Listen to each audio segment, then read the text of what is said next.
Glitner heter Sal. Han är gull, stöder. Och silver farfar är samma. Ein farfar Forseti. Byggver fleisning och sveife allan sakar.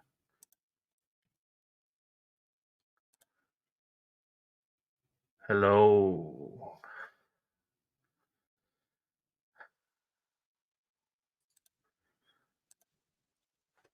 Hey folks. Fantastic. I love your How outfit. you doing? Good. How you doing? I can barely hear you. I don't have earbuds and these don't fit. Well, that's going to be a problem, isn't it? The Vikings didn't really think it through. I can't hear you. DJ Viking. He should wear that for every stream, chat. I agree. This is a good look. Good look, Nicholas. It's a very good look. You should wear that for every stream. I agree with the chat. You have to wear earbuds instead of headphones. You just have to get the ones that go inside. Yeah, maybe. Just drill some holes into it. Remember to remove the helmet before you drill. Yeah. No, I'm not still drunk. Are you still drunk? Well, I'm. No, it wasn't that. The best part was still the 2 different chick fights in the bar. Well, this is November 4th is the first Saturday in November, and that is the Catholic way, and most of Scandinavia still has it as the All Saints Day. But it's still not Halloween. We go to the dearest and nearest who are no longer with us, visit the graves, think about them, and but since it's also Halloween, and I got myself this really so cool. Really cool. Now, we have all seen the shows where most of the Viking armor were leather, but we did use a lot of steel. So we did have, back in the day, we had proper armor. So this is a replica of a North Germanic king, whose name currently escapes me. But why what I said in the intro is from Snorre Sturlason's prose about Forseti, the Norse god of justice, fairness, and peace. And still to this day, the Icelandic, what do you call it?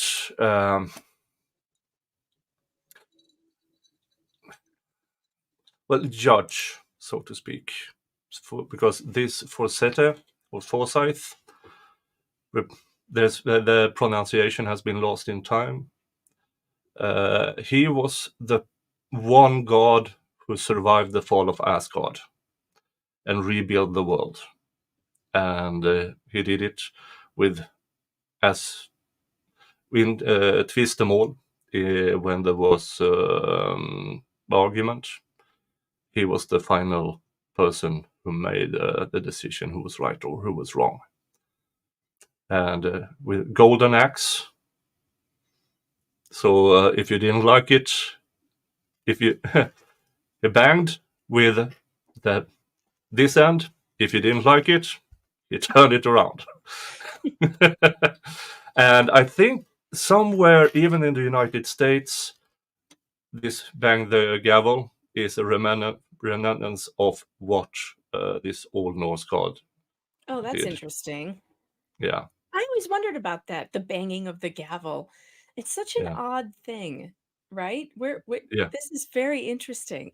I just Googled that. I'm looking at these drawings of, how did you say it? Forseti? Yeah, Forsyth, Forseta, yeah. Forseti. And the images, the Google images that come up are, he's holding one that looks just like a gavel in a courtroom, Yeah. actually. Not an axe, but like just a rounded gavel. There's a whole bunch of these drawings. This is cool. This is very cool. I've never heard of this before. Yeah, much of modern art around him. But now there is some 16th century that isn't as flattering as the more modern art. But Modern art sucks, and everybody knows that. Yeah, and but his golden axe, where it's, you can sometimes see it in jewelry because it has more rounded shapes and more in the shape of an actual gavel. So it's quite fun how things move on from old stories, and the name it's also in the Frisian old mythology and the Norse mythology. So that it might have been the same, but yeah, you never know. So that is who I am. And he was, oh, when I started to read up more on this guy, he was the god of justice in peace, because Tyr was the justice in war. So you had the two different gods of justice in the Old Norse mythology, one in peace, one in war. And Forseti was the god of justice in peace. And he had his courtroom, courtroom that was called Glitne, where he was passing judgment. I'll see if I can bring that picture up. Dun, dun, dun, from where are you? There is, oops, there, where he passed judgment. And you have his the golden axe, Forseti's golden axe.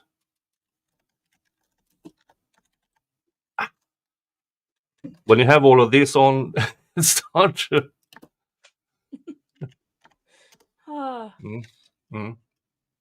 Yes, good stuff. Interesting history. Interesting. Yeah. I don't know many of the Norse mythology, or I probably do, but in different contexts. It's interesting to learn these new things. That gavel thing is really blowing my mind. I've always wondered about that myself. Like, where the heck does that come from? It's just such a strange thing. Yeah, because when he passed judgment, that was with this axe. Now, axe in war, it steel, in peace, golden, because it wasn't supposed, but he had this the thick end and the sharp end. Mm-hmm. Here's my decision. Oh, you don't like it? Too bad. Use your head. But Nick, it's sometimes since I read it, he's not the god of justice. That's his father, Balder. Well, So it's not yeah, justice. It's judgment. It's not justice, or what would you say? The fairness in law. It's just to pass judgment more than it is. Yeah, it's fairness. passing judgment because he was skilled in negotiation, but the god of justice, the pure, was Balder, and he was the son of Balder and Hannah? No? Oh. Sounds to me like he should be the patron saint of juries, since it's Yeah. our juries to pass justice.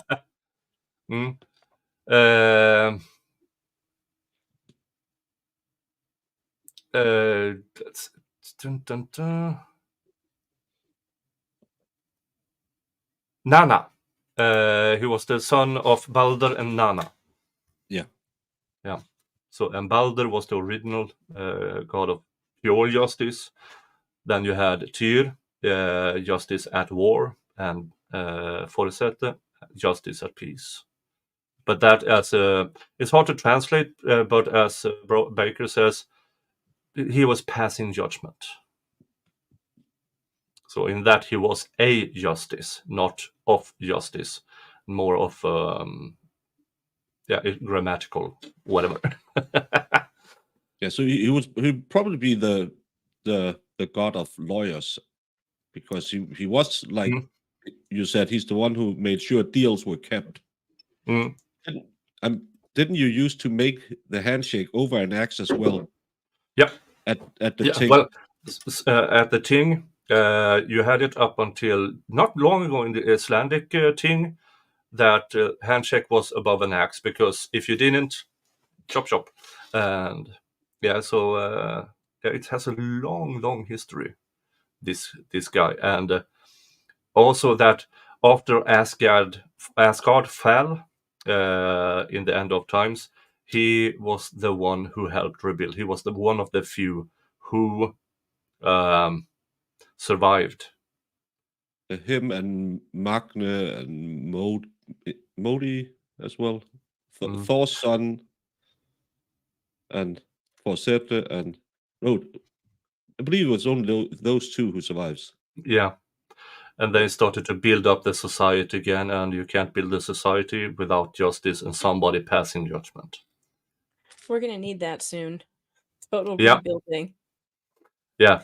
And I had a discussion last night with Kaiser Pineapple about what actually happened 12,000 years ago in the Younger Dryads. And there are so many stories that survived through storyteller from storyteller, and how we lost that art, because back in the day it wasn't like this whisper in a ring. It was one guy or one girl had the sole job of memorizing the previous generation's story and pass it on. So it's not like the whisper game. So things survived word by mouth a lot longer.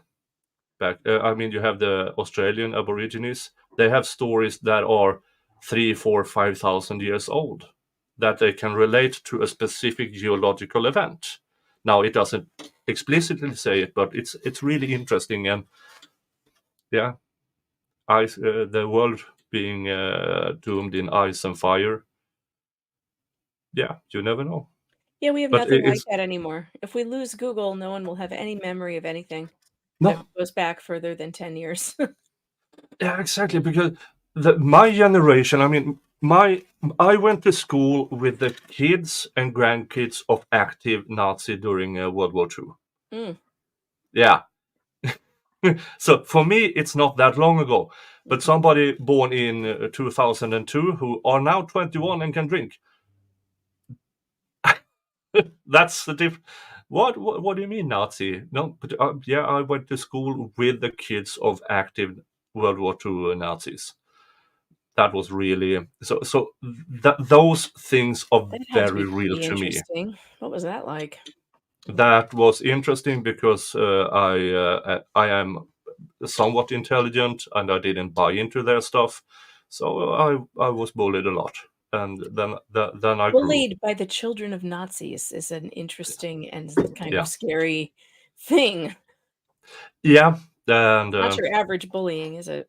not your average bullying. It Well, was interesting. and I think a lot of bad thing happens in the world today because people haven't. My dad was born during the Second World War, so I was taught about it because he remembered the day of our liberation, and he saw Montgomery riding through. He probably didn't remember it. He has been told it so many times, but he saw when Montgomery went to Denmark and all of that. But we talked a lot about it, and my grandparents were alive during the Second World War, so it was real. But today you have a generation who only knows the first two hits on Google. Mm-hmm. Other than Yep. that, they don't care. I don't know. And the worst part is, most people, it's even worse than that. They only know the headlines, the first two headlines, because they won't Yeah, bother to and click only on if the article it's to read it. and only if it fits their echo chamber. If it's Mhm. something else, it's a far right conspiracy or a far left conspiracy. We Mhm. don't care about that. We had actual survivors of the camps come to our school and talk about surviving being in camps, Mm. and that's quite another thing than go around and hear, oh, Megan Fox said something, so she must be one of those bad people, because it's so easy to just call people Yahtzees and all of this stuff. But when you have met people who have actually sat in a cell eating his own lies, Mm. it's a totally different perspective you get on life. Yeah.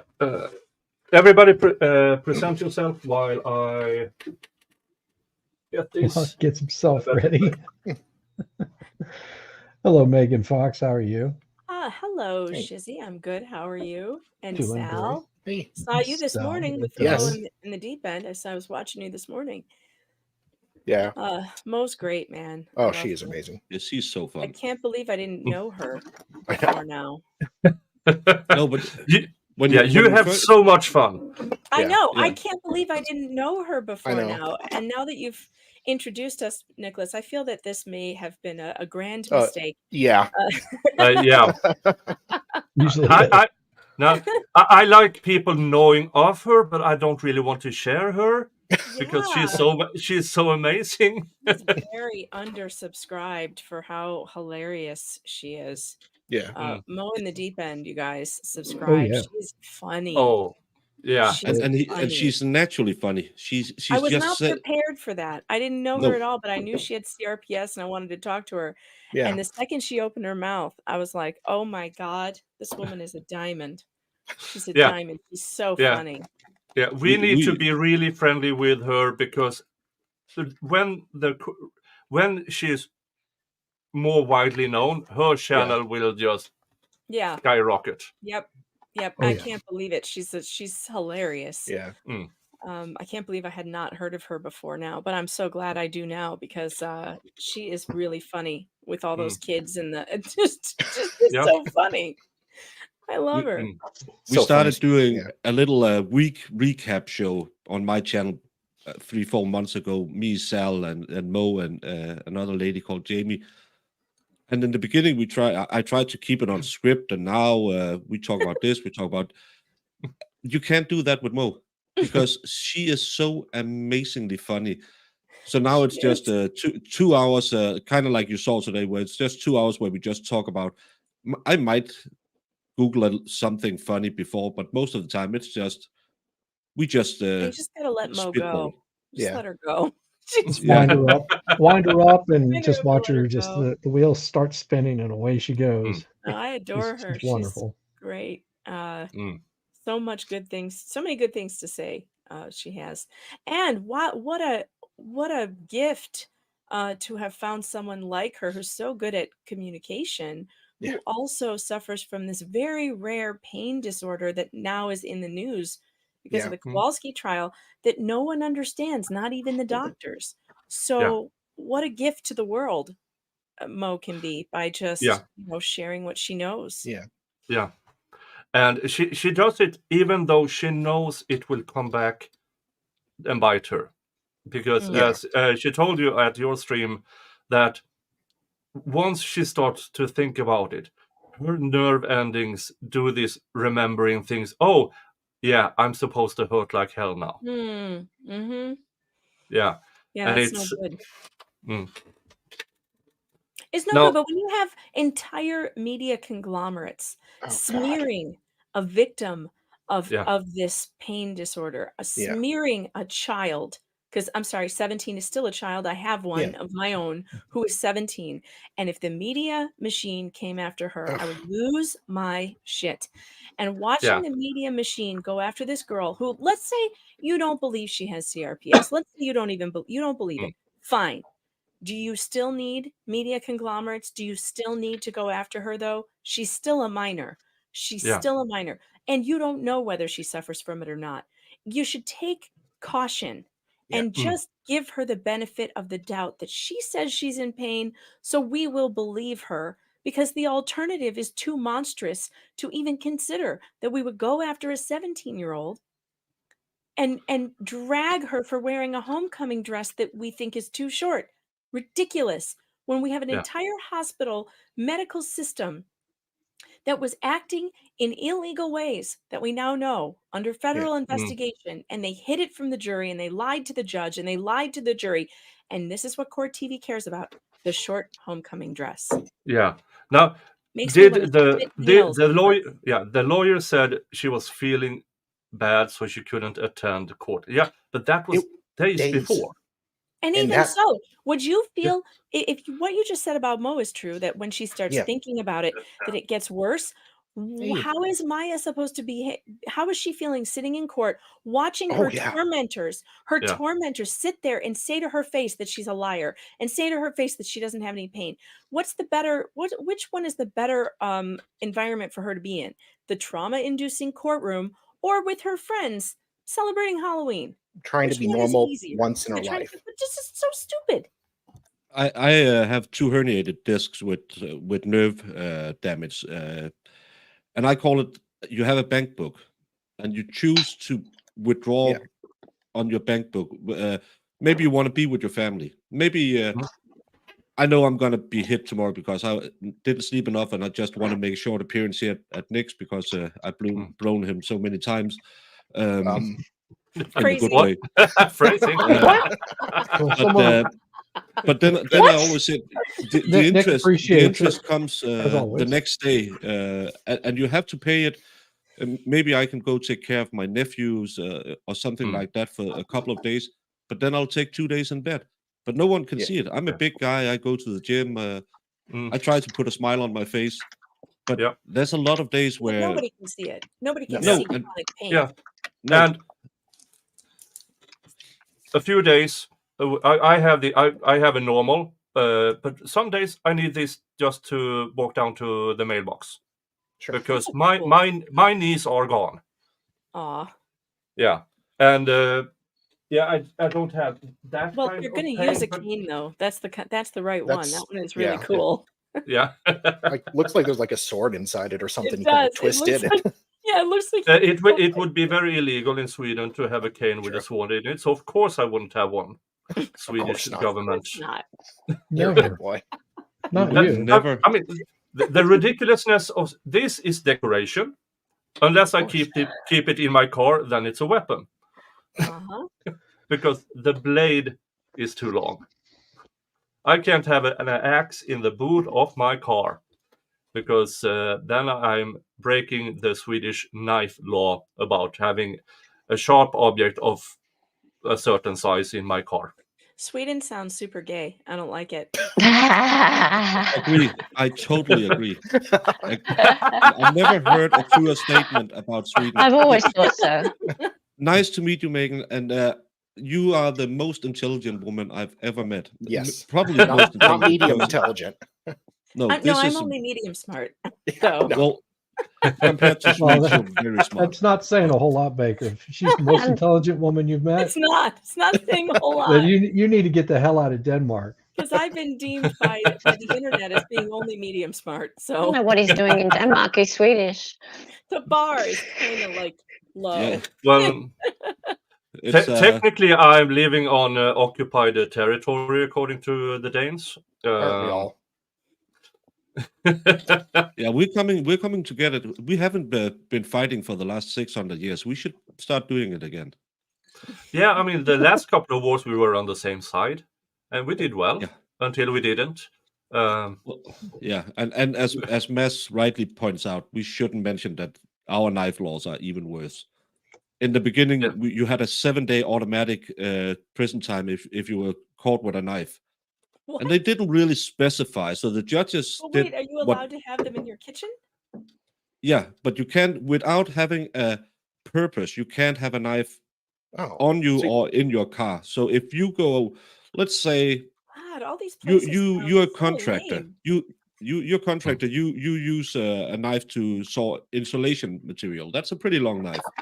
You leave that in your car. You go to Aldi or something to buy something on the way home. Then you automatically stop having a purpose for the knife, because if you had driven directly home, it was to go home and put it in your toolbox or wherever. But because you went out shopping, you can get 7 days in prison. And it was so crazy about guns. I get upset when they tell us we can't carry our guns into a library. That's my threshold. What do you mean I can't carry a gun into a library? It's because they want you to shh, quiet. Those are loud noises. Yeah, but okay. Let's. One of the purposes for this stream, it's a dual purpose. First is to get Ian Runkle to eat banana on his pizza. So that is the grossest combination I've ever heard. Yeah, because I love it. You can threaten Ian with heat or weird. The only thing that is left is consistency of the food. Yeah. And warm banana. It's gotta be bad. But it's gonna be like a savory pizza, right? Like, I will say a grilled banana and peanut butter sandwich is the bomb diggity. Yeah, that's really good. Because that's still like all sweet. Pizza. Although, what if the banana melts and then kind of caramelizes? That might actually could be nice. I don't think caramelized, amazing. But that warm banana on pizza, if it's just squishy. Yes, just it's squishy. Yeah. So the if warm you texture. So if you donate to Ian Runkle, write banana on pizza. The second, of course, is as per usual. It's the Zachariah Anderson Defence Fund. Let's see if I have the link. Yeah, there. His Gives and Go. Man. Yeah, I have links and links. Yeah. So if you donate to either of them, $100 and $25 to me, either in Super Chat, in memberships, or to my PayPal, then I'll take a shot of whiskey. So you have the amusement of seeing me getting more and more drunk. Now, will I drink anyway? Yeah, maybe, because I kind of have this.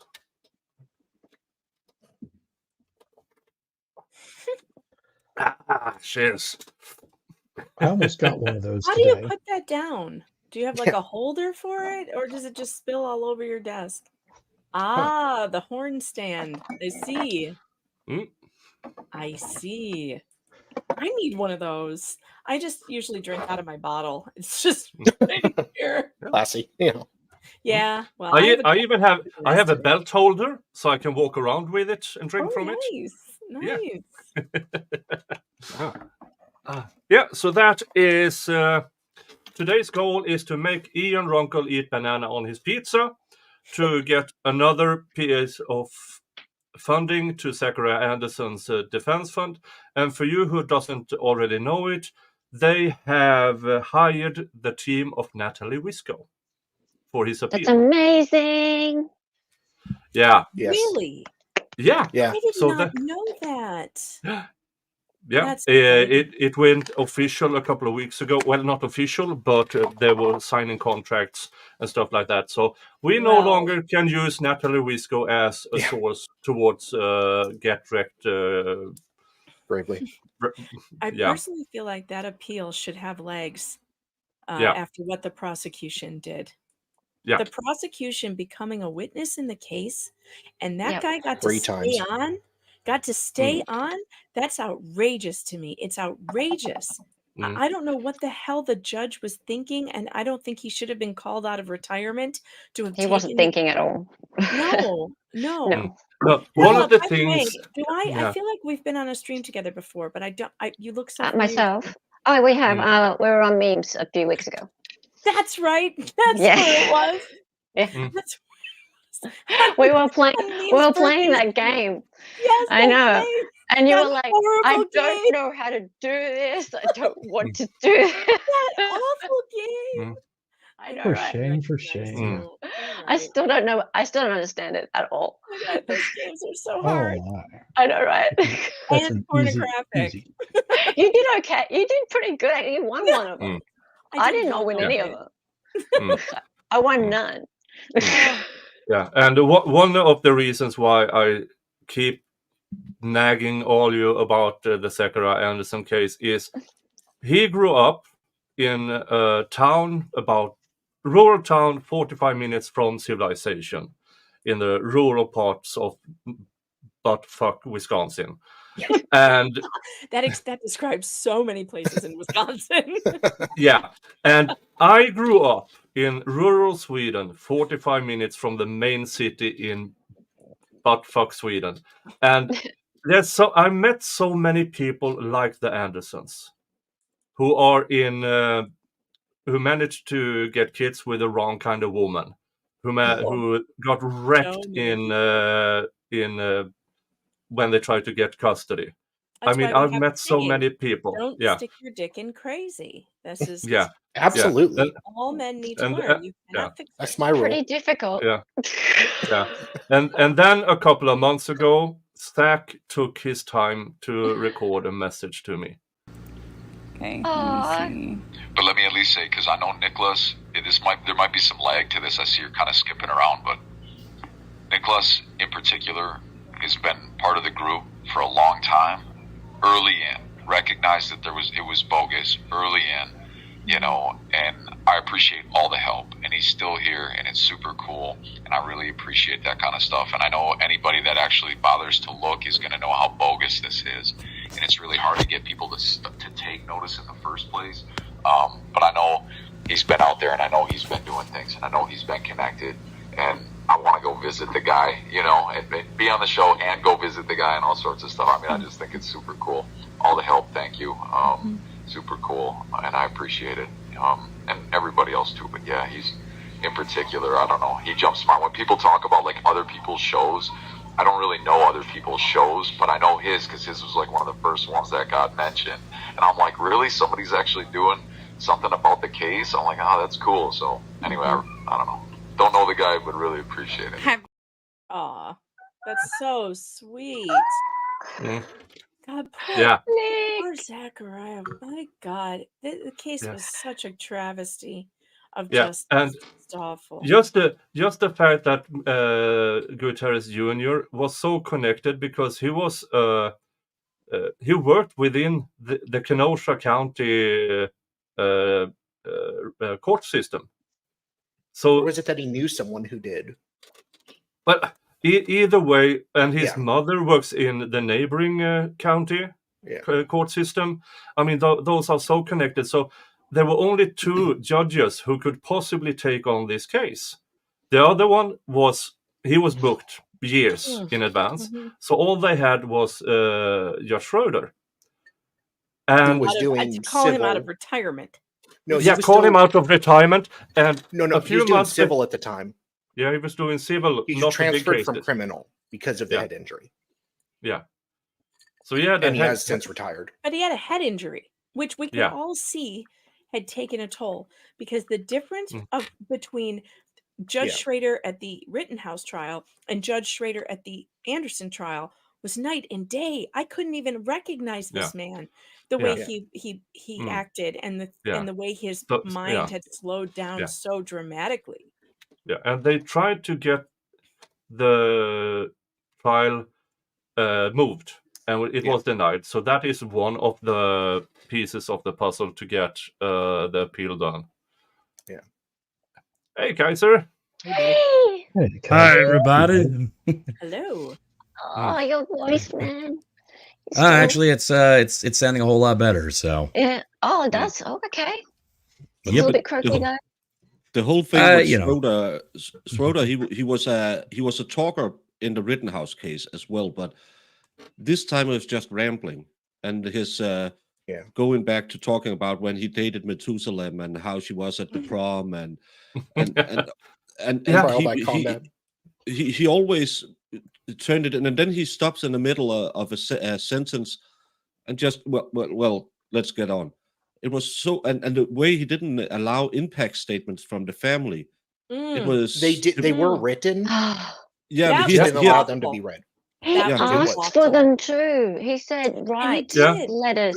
I have been there with someone, and he mocked Zach's sister for putting in chocolate cake. But he is the court was the one who told her, add details about yourself and then your witness impact statement, and he mocked her from. Which is crazy. Have you seen? There are rules for this. There are actually written rules for victim impact statements. I've seen them because I had a friend who was convicted of something, and she had to get those too. And it was like this whole page of rules for victim impact statements. Hers were read in court. How come his weren't read in court? Yeah, it was outrageous. Oh, nice owl. It was outrageous. Yep, and you hear other judges are being disciplined because they are clearly partisan in cases and stuff. Like the way he talked at the sentencing, how that's allowed. It was so gross to watch that. I believe we watched it together at Dave's or at you, Nick. I can't remember which. And the way he acted, it was. It was just perplexing that he could be allowed to speak to people like that. I don't think impact. I don't think any sort of impact statement would have had any change in the way that the jury ruled on this. It was the kind of things that it's not for the jury. Schrader was allowing Grassley to get away with. Yes, I mean the kind of garbage that he was pulling. And then he would go into some long soliloquy about it, and it's just like what, and then he would lose track of what in the hell he was talking about. It's just like, come on, son. If you're gonna start talking about what this case is going on, you at least need to know what the case is that's going on. But it was like Schrader had no idea where he was, what was going on. He'd just start randomly talking. Just come on. And his wife was really sick at the time too. With I think cancer or something. So he was distracted. And he kept going off to take her for doctor's appointments, which is fine. It's just absolutely. But he was just not. His brain was just not there. Yeah. And one of Dave had a stream the other day. I have had a stream about it. 2 streams about it. It's the DNA testimony. And now there's a formal complaint towards their laboratory technician from Tiffany Roy. Tiffany Roy is one of the USA's leading experts in forensic DNA and how to testify in court. And the way she described everything, I mean, when this... first of all, she only answered yes or no on Gravely's questions. That's not how you're supposed to. You're supposed to testify. These are the numbers. These are the things. These are the things. Scientific standard. And the way Tiffany Roy described it, the way she testified about her findings has not been the standard in U.S. courts for over 20 years. That's all right. Schrader hasn't been in U.S. courts in over 20 years, at least mentally. So. No, and whenever we have presented DNA evidence in trials, when I'm a layman, you are always giving a number. But we didn't get any of these. It's a quadrillion times more likely to be this instead of that. It was consistent with a male profile. It's a mixed profile, which could have contained some. Normally you will hear this would be 8 billion times more likely to be Zachariah Anderson than any other man on the planet, or something like that. There were no numbers. It was totally, and again, we hear it a lot in trials when I do my layman duty, and it's always the same way to see how accurate a DNA test is. X amount of million people more likely to be him than any other person on the world, and we couldn't even test the DNA. Well, we lost answer this. the EU. Do you think Zach will win his appeal? See, that's the problem, because he's already starting from a loss. It's not like he's innocent until proven guilty. Right now, he's proven guilty. Yeah, no, it's really, really difficult. So, I mean, appeals are monsters, but it has to be done. The facts have to come out. The thing I'll never recover from is the fact that his van was not spotted on any CCTV footage. Right. And there was no possible way for him to get from point A to point B on back roads in the amount of time it would have taken. So his van had to have been on that on those cameras on the major highways if he had done this thing. Yeah. And without it, if I'm on that jury, I would have hung that jury. I would have hung it on that alone. That alone is enough to me. Yeah. And there were so many other things, but that one thing, that was enough. Yeah, but the problem is all the intelligent people know how to get out of jury duty, and that's the biggest problem with the American justice system is people, they try to get off of juries, and that they're normally the people you really wanted on a jury, because the ones who sit. I covered a case with a lady called Cara Vintala. It was the 4th time she was tried, and it was so clear they just reached. Okay, let's reach agreement, and then we can go home. They had a verdict. I was on verdict watch for 35 hours, and in the end, they gave her a lesser included. She still got 12 to 15, just because it was so clear they just wanted to go home, and they had someone who was a holdout, and said, "Well, she spent 7 years in prison. She just give her a voluntary manslaughter. She will be out again." Yeah. Nope, she got 12 to 15. Yeah, and as Law Kong expressed, Law Kong has great videos on this subject.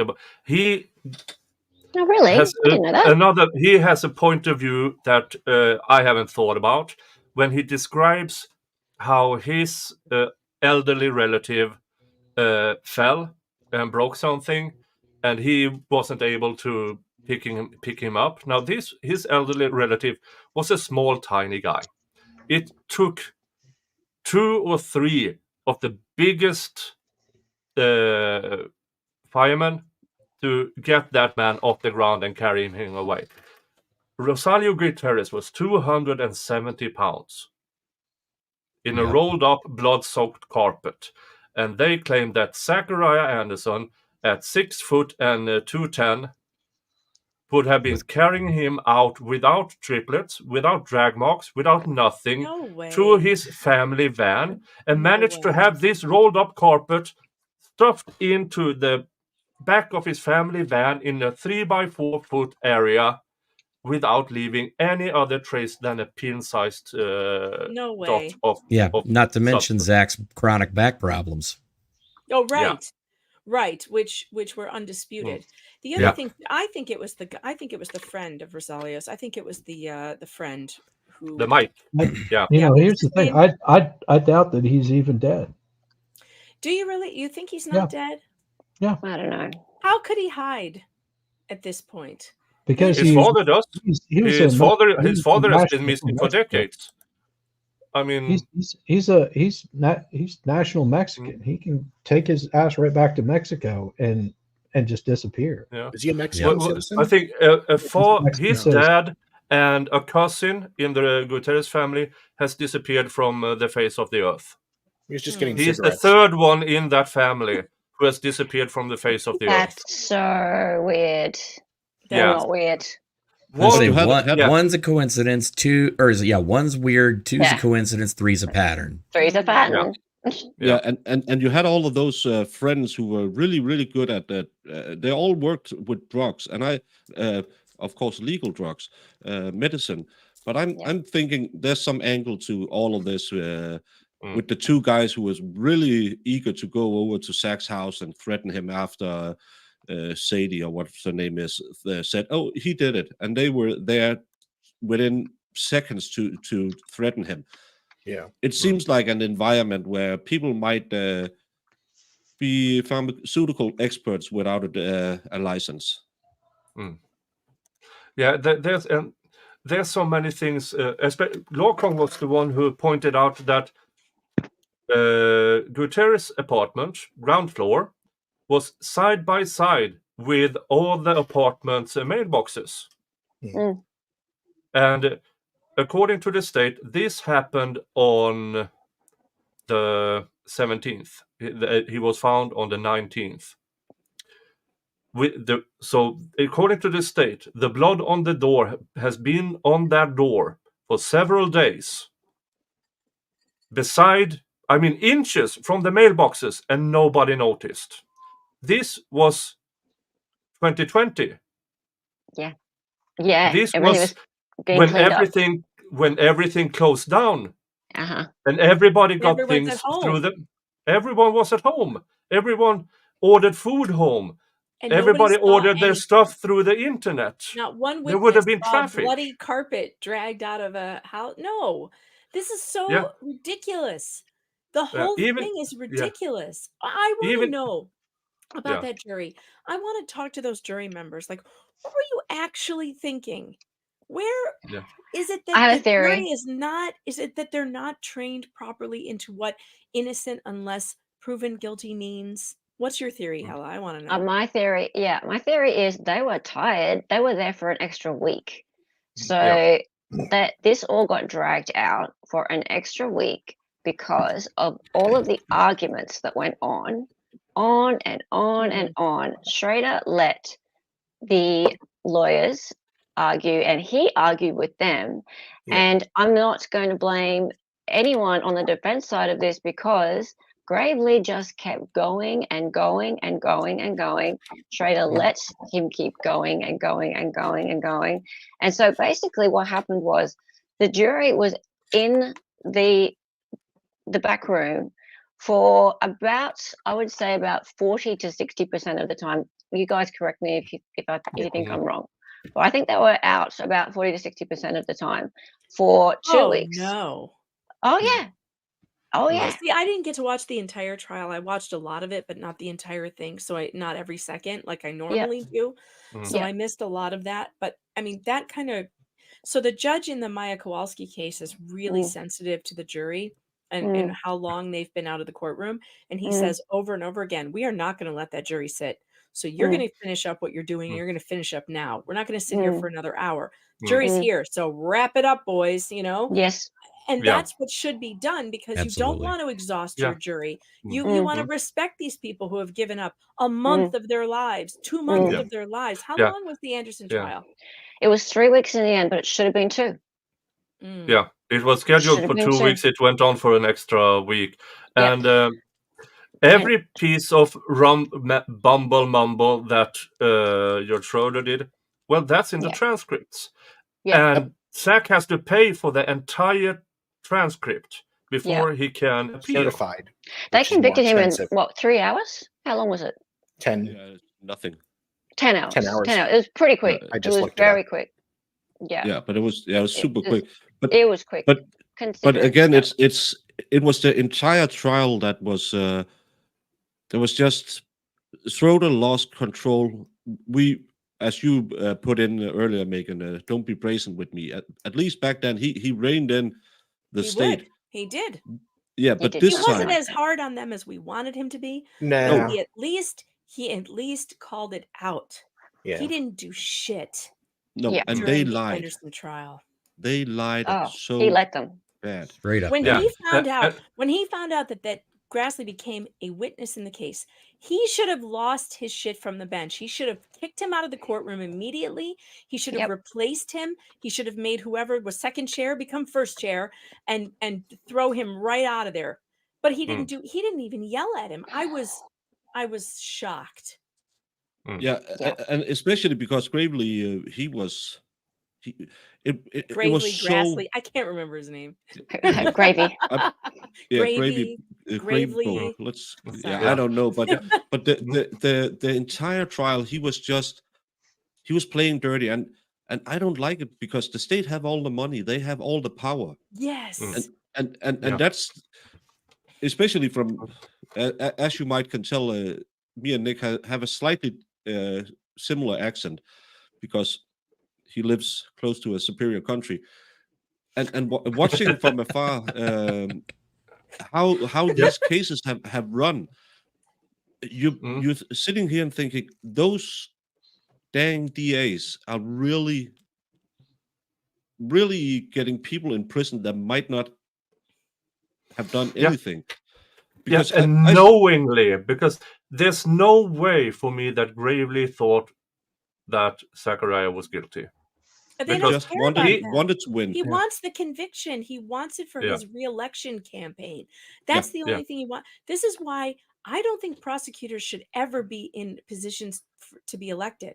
Never. They should be hired like normal lawyers, because when you are in a position to be elected and your entire job counts on how many convictions you have, you are going to convict innocent people. You're going to do it because it's an untenable situation. You have to, in order to get re-elected, you have to have a 98-100% conviction rate. Right. I don't understand this concept. Yeah, and here's the thing. According to the Innocence Project, 5% of all convictions in a criminal trial are wrongfully convicted. 5%. Those are the innocent people. Then you have those you not possibly can get to what I say is beyond reasonable doubt. That's another 10%. So if your conviction rate is over 85%, you are knowingly putting innocent people in jail. You know what I also found out? So I interviewed, I'm in New York. I'm close to Monroe County, which is by Rochester. And I happened to meet a public defender who's worked in the public defense office for 30 years and ran for judge and lost, and she shouldn't have lost. She's a really wonderful lady. But anyway, I interviewed her. That she was one of my first podcasts that I did. And the amount of corruption that goes on with the prosecutor's office, the first thing that she told me that I about died, I couldn't even believe it. She said that the prosecutors will go to someone who has been arrested, and they will lie to them about the charges. They will overcharge that person by a lot before they have an attorney, and they don't offer them an attorney. And they say, all right, if you talk to me right now, I'm going to get you a deal. I'm going to put you away for only 5 years. If you don't take this deal, I'm going to put you away for 20. Because this is what you're facing on these charges. And before the public defender can even get to the client, they've taken the deal because the prosecution scared them so bad. And when she gets there, she looks at the charges and goes, oh my God, these are all overcharged. I could get you out on probation if you hadn't taken this deal. You wouldn't do any jail time at all. And they do it they do this on purpose so that they can put it in as a conviction rate. If you make a deal, it's still a conviction, right? You plead guilty, it's a conviction. And so they scare them on purpose. They scare them on purpose with higher charges, overcharge. As soon as the public defender gets there, the public defender is like, what the fuck? This charge is wrong. This charge is wrong. This charge is wrong. We're pleading them down. We're getting down here. You guys are up here on felonies. This is a misdemeanor.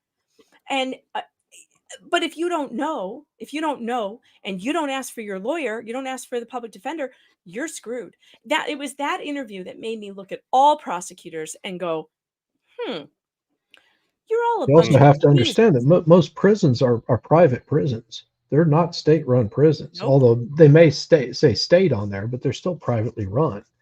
And how do you think they get their funding? By every person that they have in there, they get funding for. Yep. You know, so it doesn't hurt for them to put a guilty, innocent person in there for 5-6 years. You're going to have a steady amount of people that they can throw in there. And who do you think donates to these people's campaigns? Who do you think was some of Grassley's biggest campaign donors? If you look into it, I guarantee you that's going to be a lot of people that are involved in the prison system. Yeah, and that's why I don't mind that the private market can handle a lot of things, but the second you get politics involved, especially people who have to run for re-election, of course not in our Scandinavian countries, because we have a very, very good government in each of them, and they are the greatest people and only do us good. But again, they treat you like kings and queens. Yeah, but what we do in Sweden, and I think you do in Denmark as well, we don't have this public defender's office. You can get one as a defendant, or you can request for one. They get paid by the state, by the court, to conduct the investigations they need, to get the papers they need. I mean, all of that. Well, if you get convicted, yes, then you might be responsible for the costs, but not up until then. Why? Because you're innocent until proven guilty. And if the state wants to put you away, and the state is funding the prosecution, the state should pay the defense. And did you know that public defenders, by the way, they're on a budget, and their budget is it's a fraction of the prosecution's budget. That happened to Cynthia Absug in the case I was covering. She had a public defender. They couldn't even pay for her expert. They wouldn't fly in her expert. They wouldn't even fly in her doctors that would have testified that she did not medically abuse her child. So she had no witnesses, and the state had the ability to hire anybody they wanted to put her away, and they did. And they did. This should not be legal. Yeah, and I tried to convey this to on Twitter to a few of these true crime wine moms, and no, you're lying. They are not on a budget. Oh, yes, they are. Yes, they are. Yeah, they're actually U.S. citizens who honestly believes that the public defender's office has the same kind of funding as the prosecution does. And it's I mean, how can you live in a country and be that ignorant of your It's the education system. Yeah. But go now I've been sick. I've been hanging out a bit on Lawn and Crim and watching their chat. They had people saying they shouldn't be allowed to ask questions of the state witnesses because no one is on trial who isn't guilty. Because why else would they be on this be put in trial? Every time the defense ask a question, they'll sit down, shut the fuck up. Shut the f up. Sorry, Nick. We know he's guilty. We know he's guilty. They wouldn't charge him if he wasn't guilty. And I said, what are the specific evidence you think makes him guilty? Well, they said he did this and this. And said, yeah, but did you see any evidence pointing to it? Yeah, you don't understand anything. They wouldn't charge him if he wasn't guilty. It's kind of like the people who believe in star signs or body language. He's got bushy eyebrows. It's And wait, speaking of bush and bushy eyebrows, I've got to jump off of here.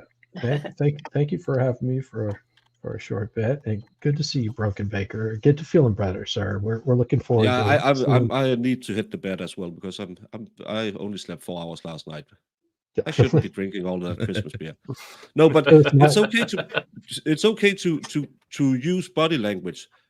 But you can't say, well, I've been watching Sal for 59 minutes now. I can determine whatever he did. But I mean, I That's think my that, problem. and this is the thing where it's I the think eyebrows. body I see the eyebrow, Sal.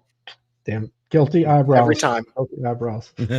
Nice meeting you, meeting Megan, and good seeing you, Kaiser. And, Bye, Shizzy. See you later. Thank you. Guys, peace. Gravely actually said in his closing argument that the defense could have tested anything they wanted, which is fundamentally false. They had not. You're right. No, they couldn't, because they destroyed the DNA. First of all, they shouldn't need to. Second of all, they couldn't, because the test of the one speck of DNA was destroyed during testing. And here's the thing about that conduct: if the sample is too small, you need to write down, record everything you do during that test. What was presented to court was, we received it, here's the result. Nothing about the process.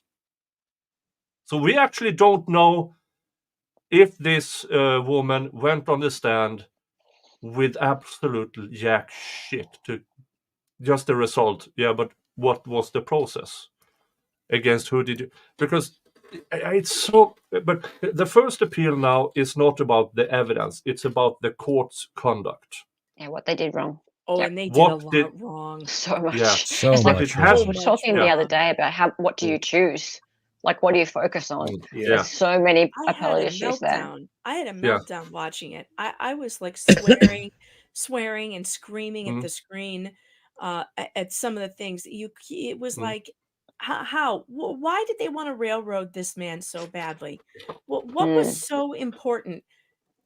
I still don't know the answer to that question. Good question. I want to know why. It just doesn't seem to fit. It doesn't, because there's why him? All the connections to the court. All the connections to the court. Sadie was connected to the court. There was a lot of people who had connections to the court system. But he wasn't. Yeah. So Zach wasn't. Well, but they wanted to put it away. They wanted to say that they did the job they were supposed to do. But they never want to say they don't know. They never want to go out and say, we're not sure. They have to be sure. So that means that speck that was probably just red paint, like the other stain. The rest of it, that has to be something, and it's just garbage. The whole thing was garbage. You put it all together and it was nothing but garbage. And I worry about the IQ level of the people in this nation. If we could get 12 people to unanimously decide that Zachariah Anderson was guilty on nothing. Yeah. And they could have charged Solomon with him, saying he was a co-conspirator. He helped him move the body and and one thing that's infuriating for me is because if you watch through the Innocence Project, many of them are being released because of DNA evidence. In this case, there is DNA evidence of somebody unknown being in Rosalio's apartment at the phone that they found in the fridge. How is that not exculpatory? They have evidence somebody else was there. How is it not reasonable? How does that not create reasonable doubt? That's in so the jury. much reasonable. What was going on in the jury? I do feel like the answers are in the jury. Has this jury ever been questioned? No. Have they ever been interviewed? No, none have spoken. Well, the lawyers, though, have the ability to go to the jurors. So hopefully the appellate lawyers will be able to go to the jurors and ask. They don't have to talk, but you thinking? The jurors can if they want to. Yeah. And looking at what's the case now with the Murdoch case, the jurors seem to have had a Facebook chat group of sorts. Yeah, they have a group chat. They have a group chat. Oh, you didn't hear all this? During the trial? No. Since the trial. Since the trial. Oh, and okay. All right. From there, probably somebody leaked to the defense that somebody did something. Because moments after they started going out for a new round of jury questions. Allegedly, a message in the group chat said, "Who talked?" Who talked? Yeah. Oh wow. Yeah, that's. In fact, didn't Hart Putlian actually say that on Good Morning Australia? And that's when after that he said, "You better lawyer up." Yeah. Yep. Yeah, and that's just so blatant the way that people treat this, and seeing that that's ambulance change Bland or whatever his name is, who made bobblehead dolls of himself because Eric Bland. Yeah. And he was sitting there he's on Twitter all the time talking about how great he was and how he did. You were in it to get this. You went to do exactly the same as Murdoch did. Get a payout and get a percentage of that. Yeah. And now you're out here selling yourself as the greatest lawyer since. He represents four jurors. And he went out on Twitter and said, my clients has a completely different story than Harputian. And for me, that was, aren't you revealing attorney-client privilege information now? He's the biggest hypocrite ever. Yeah. And here's the thing. If one of them gets called to the stand and you under oath saying something different, he can't represent any of them. Because then he has obligations that are in conflict. Then they are in conflict. And then he can't represent either of them. And again, I think Murdoch was probably the biggest piece of excrement ever. Yeah. I'm still not convinced he killed his wife and son. Right. And he was railroaded as well. And I don't think he did it. I don't think. No. At least he didn't do it alone. No, he didn't. Not alone. There's no way he did it. There is no evidence that he had any motivation to do it. He did all the financial stuff, I'm sure. But when it comes to his wife and son, that's a little different. Did he pull the trigger? I don't think so. Did the police ever find out? Did they ever even investigate who was mad at Paul for the death of the girl in the boat? No. Well, they said that they even look at they her said relatives and they her said friends? they said they looked into it, but there was no credible threats against him. Well, maybe there was, but again, seems like a little bit of a miscalculation. Now you think about it. Yeah, but again, we see this in more and more cases with they. I've been following a case with a girl who she was a caretaker for a woman, might have poisoned her with Vicine. Yeah, it was 2 days about the murder, and the rest of it has been about did she steal money from her? Because if you steal money, you're probably a killer. How? They didn't talk anything about the murder and how she gave her the Vicine or anything, but she probably stole 200,000 from her. So she's a bad girl. Yeah, but that doesn't make her a killer, and that's right. That's why I really love this community who try to put the spotlight on cases that look fishy when we see it. But also, if there's any reasonable doubt, it doesn't matter if the person is guilty or not. If they did it, the state has to prove beyond a reasonable doubt that the person did it, and if they fail to do that, it is better that a guilty man walk free. It is better than that 10 guilty men walk free than one loses his liberty. Absolutely. Period. 100%. Period. Period. End of story. There is no arguing that. This is the thing that we have lost sight of, and that the crime wine moms don't understand, refuse to understand, that our justice system will crumble and fall to the ground, and there will be no justice if we do not adhere to that law. Yeah. And we I must treat it like a law that you are in it. It is a law. What am I saying? It is a law. You're innocent unless proven guilty. The reasonable doubt standard is a real legal standard, and you must, as a jury member, take it so seriously that your own liberty is at stake. You must look at it like if I were in the shoes of Zachariah Anderson, if it were me, if it were my brother. Exactly. Yeah. is the evidence that the state has presented enough to lock up my brother, my son, my father, or me? And away from his children for the rest of yes. It's so frustrating because I don't think that they are that they understand the gravity of what the situation they're in. Yeah, and he, as Stockholm, he was told that Zach was guilty because he was in jail for 3 years. He was in jail for 3 years because he was denied a speedy trial, a right he has that he never waived. He never waived it. Are you serious? I didn't know that. He didn't waive speedy? Well, there was a mistrial. There was a mistrial. That's not his fault. Then according to rules, that was when Schroeder got the head injury, so they postponed everything because of that. This whole thing. But he never waived his speedy trial right. Go.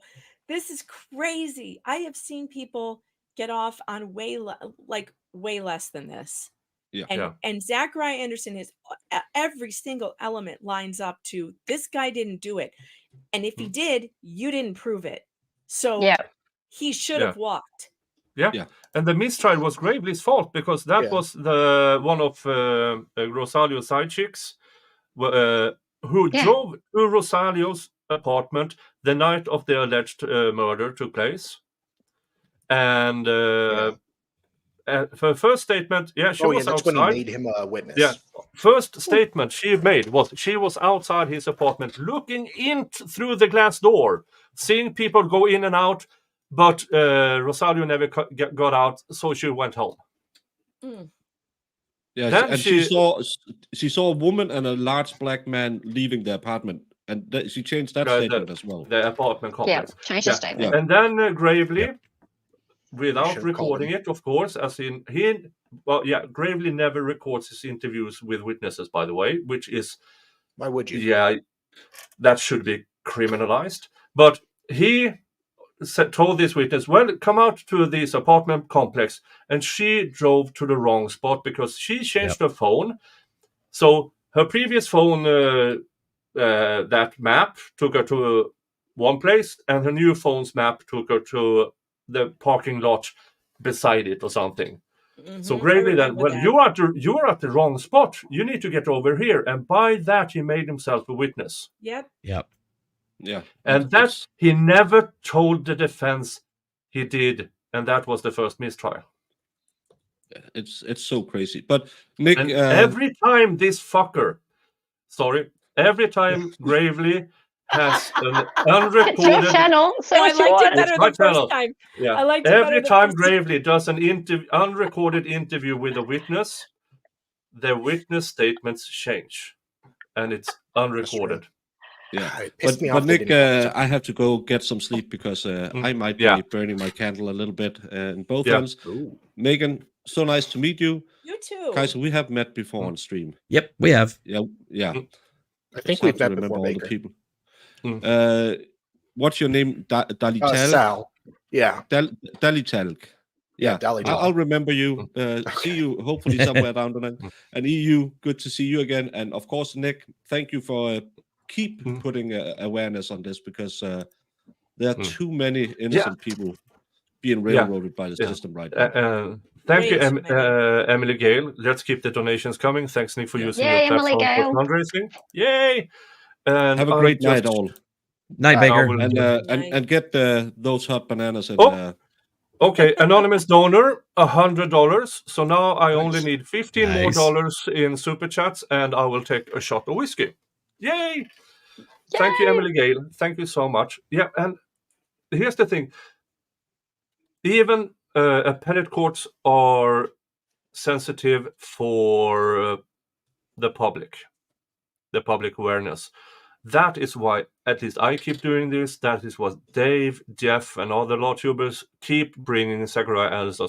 Because once we get to the appeal, when they receive it, because I assume that Tiffany Roy will send them a letter to the court, a letter from a friend of the court, kind of letter. What I don't remember what you call it in the United States. One of these, you can do that. I think so. Yeah, letter to the court. Letter from friend of the court. Yeah, and but her. Oh yeah, what was it that Dave said on his stream the other day? That that prosecution's witness, the DNA lady, apparently she is also now responsible for the quality of the lab she works for. Oh, she's quality control. Yeah. Oh, good for her. And so there'll be no KPIs, no numbers whatsoever, because she doesn't know how to quote a number when it comes to forensics. Amicus brief. Yes, amicus brief. Yes. Yeah, amicus curiae. Yeah, well, no, that's something else. Amicus brief. Yeah. Who can do as much as they can? Is that a phone number? If it is, it's no. Don't. I don't think that's a phone number. What's this about? I don't know. Yeah, I don't know. I will not bring it up. Okay, that's fine. Yeah, so she got a promotion for lying for the state. Of course she did. Liars for the state always get promoted. You know, Yes. in the Maya Kowalski trial, we've seen a lot of DCF, Department of Children and Family Services workers, who have violated their oaths of office, who let down this family, who did not do their due diligence, who fabricated things. And I see this all the time on CPS, in CPS cases I've covered. And in every case, and I mean every case, these people are never given a reprimand, and they are always promoted. When you lie for the state rewards you. We have got to stop this system. We have to tear it down. I don't. But I have to comment. Those numbers kind of resemble the digits on a credit card, so I removed it just to be safe. Lord. Okay. Yeah. So I removed them. Good idea. Yeah. I don't know if it is, but it's like 4 sets of 4 numbers, and that is that is better to err on the side of caution. Yeah. Yeah, just cautionary. She's so I can't risk anything. Sorry, where were we? Yeah. F the state. No, more or less. F the state. And one it thing shouldn't need to be that way. It's so stupid. And something about, I mean, it's really the same way no matter which justice system, our civil one and yours. And it is prosecutors and judges so rarely get punished for wrongdoings, while attorneys who fuck up get punished. Yeah. Which they should. But the fact that the judges' immunity, who wrote that rule? Judges. Judges, yeah. Yeah. Mm-hmm. Who said that prosecutors' misconduct only in the absolute most egregious cases can get you removed? Why? If you fuck up, you need to. I mean, you have the option as a prosecutor, the accountability. Yeah, you have the option through. You know or should know everything about the case, and if you bring one forward and need to cheat to get a win, you should not be a prosecutor. No. And it pisses me the F off, knowing. I mean, Binger. We know how much he cheated in the Rittenhouse trial, and he got at least the public's attention to him, and then he kind of disappeared. Kind of moved away. Yeah. And now Gravely comes in, and that might be one of the reasons, because Gravely is the top dog of the prosecutors, the elected, and they needed a win in a big case, and they chose Zachariah Anderson, and he did everything, including cheating, lying, to get that win. And it's infuriating. Yep. That's Wisconsin for you, though. I mean, look at the Stephen Avery case. Again, even if he did it, the shit that the prosecutor did in Kenosha, wherever it was. Where was it? Not Kenosha. It was I don't remember now, but the stuff that the prosecutor did there in that case was absolutely terrible as well. And got away with it. Of course. Yeah, and now you have in the Melly trial where the lead prosecutor got kicked off the case. And because the lead detective tried to forge evidence. Mm-hmm. The lead detective admitted that the prosecutor's office hid it, so the defense wouldn't find out until after the trial. Now, luckily for Melly, it was a hung jury, because if it wasn't, this would never have come out. But now it did. So, and the new prosecutor added charges to the prosecution. And that's, for me, is just a way to get even. I know we did wrong, but you're not supposed to say anything, so here's extra charges on you. Yeah. And we see, and the Young Thug trial is coming up now in the end of November. The Young Thug RICO trial in Georgia. Really? It's finally happening? That's the date so far. It might change. It's happened before. But they were 28 defendants in the start. So, I mean, as late as June, 5 of the defendants still didn't have representation because there weren't enough lawyers who could take the case. They had been in jail for over a year without representation. And now they are down to 6 defendants because others has been removed from the case. A bunch of them have pled out, and some of them will testify against Young Thug. So for me, that says that this was planned from the prosecution. Yeah. Keep them in jail until they talk or until they take a deal, and then we will prosecute the ones that's left. Yeah, it's like this was planned. Yeah.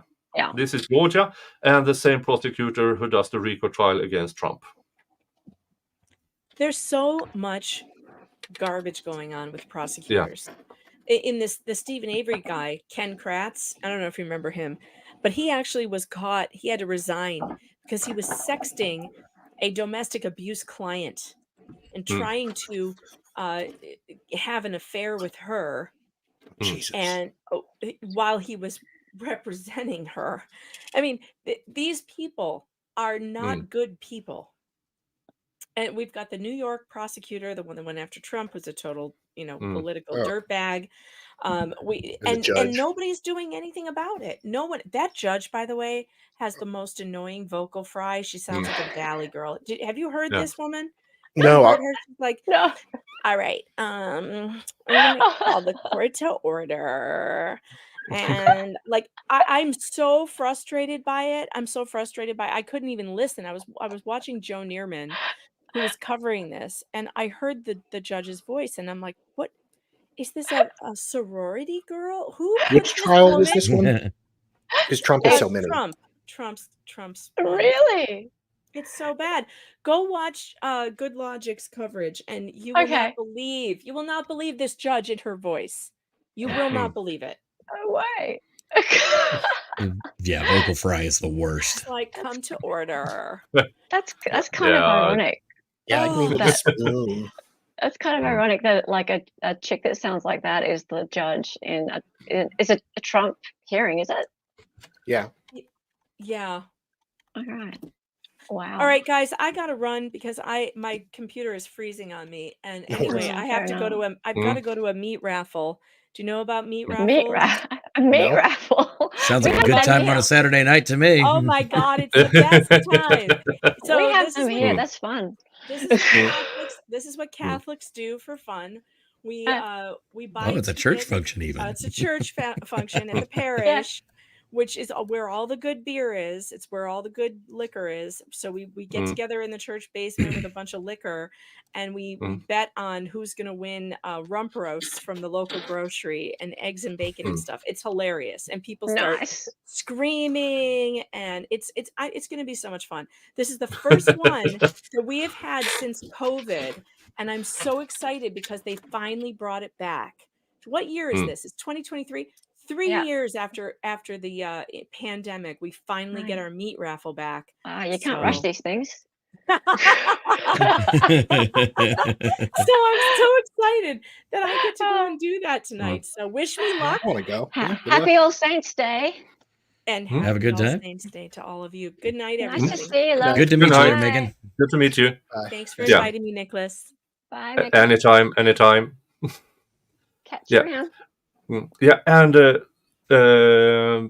thank you, Femme Natal, for loving my outfit. It has a helmet as well, and but I can't wear my headphones. I will put it on later. If okay, $100 in super chats, and I will take on the helmet again. There you go, folks. Meat raffles here tend to involve a lot of snacks. I've never heard of a meat raffle before. Maybe that's just my Midwestern ass. Really? Yeah. Oh, that's a nice helmet there. Yeah. Like your helmet. Reminds me of the Rohirrim. When it comes to one of the most outrageous cases I've heard of was last year. Former judges who sent kids to jail for kickbacks must pay more than 200 million. Yeah, these MFs, mother effers, had an agreement with the local private juvenile jail. We need to send kids to your jail. We get money back from you so you can keep it open. So they did that. Yep. For almost a decade. Jeez.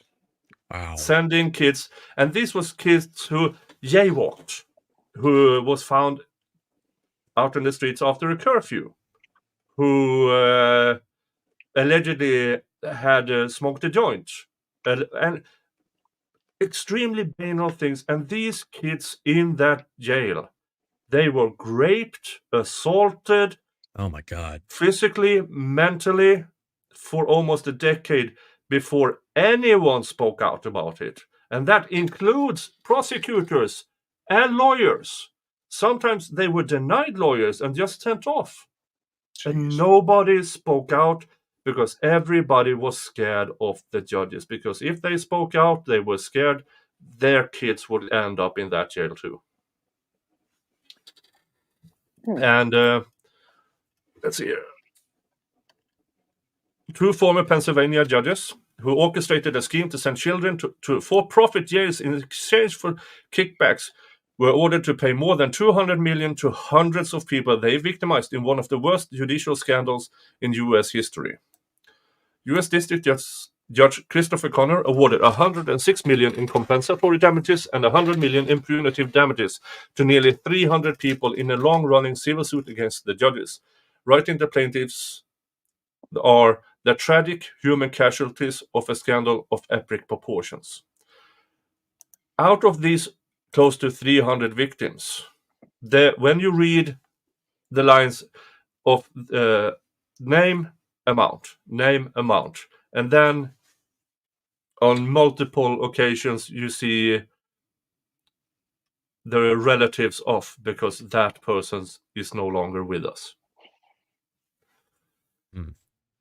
And it was in what came to be known as the Kids for Cash scandal. Mark Ciavarella and another judge, Michael Conahan, shut down a county-run juvenile detention center and accepted a 2.8 million in illegal payments from the builder and co-owner for 2 for-profit lockups. So they closed down a county-run juvenile detention center and helped this guy to build private ones. Ciavarella, who presided over juvenile court, pushed a zero-tolerance policy that guaranteed a large number of kids would be sent to PA childcare and its sister facility, Western PA Childcare. Ciavarella ordered children as young as 8 to detention, many of them first-time offenders, deemed delinquent for petty theft, jaywalking, truancy, smoking on school grounds, and other minor infractions. Yeah. The judge often ordered youths he had found delinquent to be immediately shackled, handcuffed, and taken away without giving them a chance to put up a defense or even say goodbye to their families. Jesus. Now, these were caught after close to a decade of this. And I mean, these are the ones who were caught. Now there are other judges who voluntarily resign. There are other judges who sometimes retire. But how many else are there? Too many. Too many. And this went on for close to a decade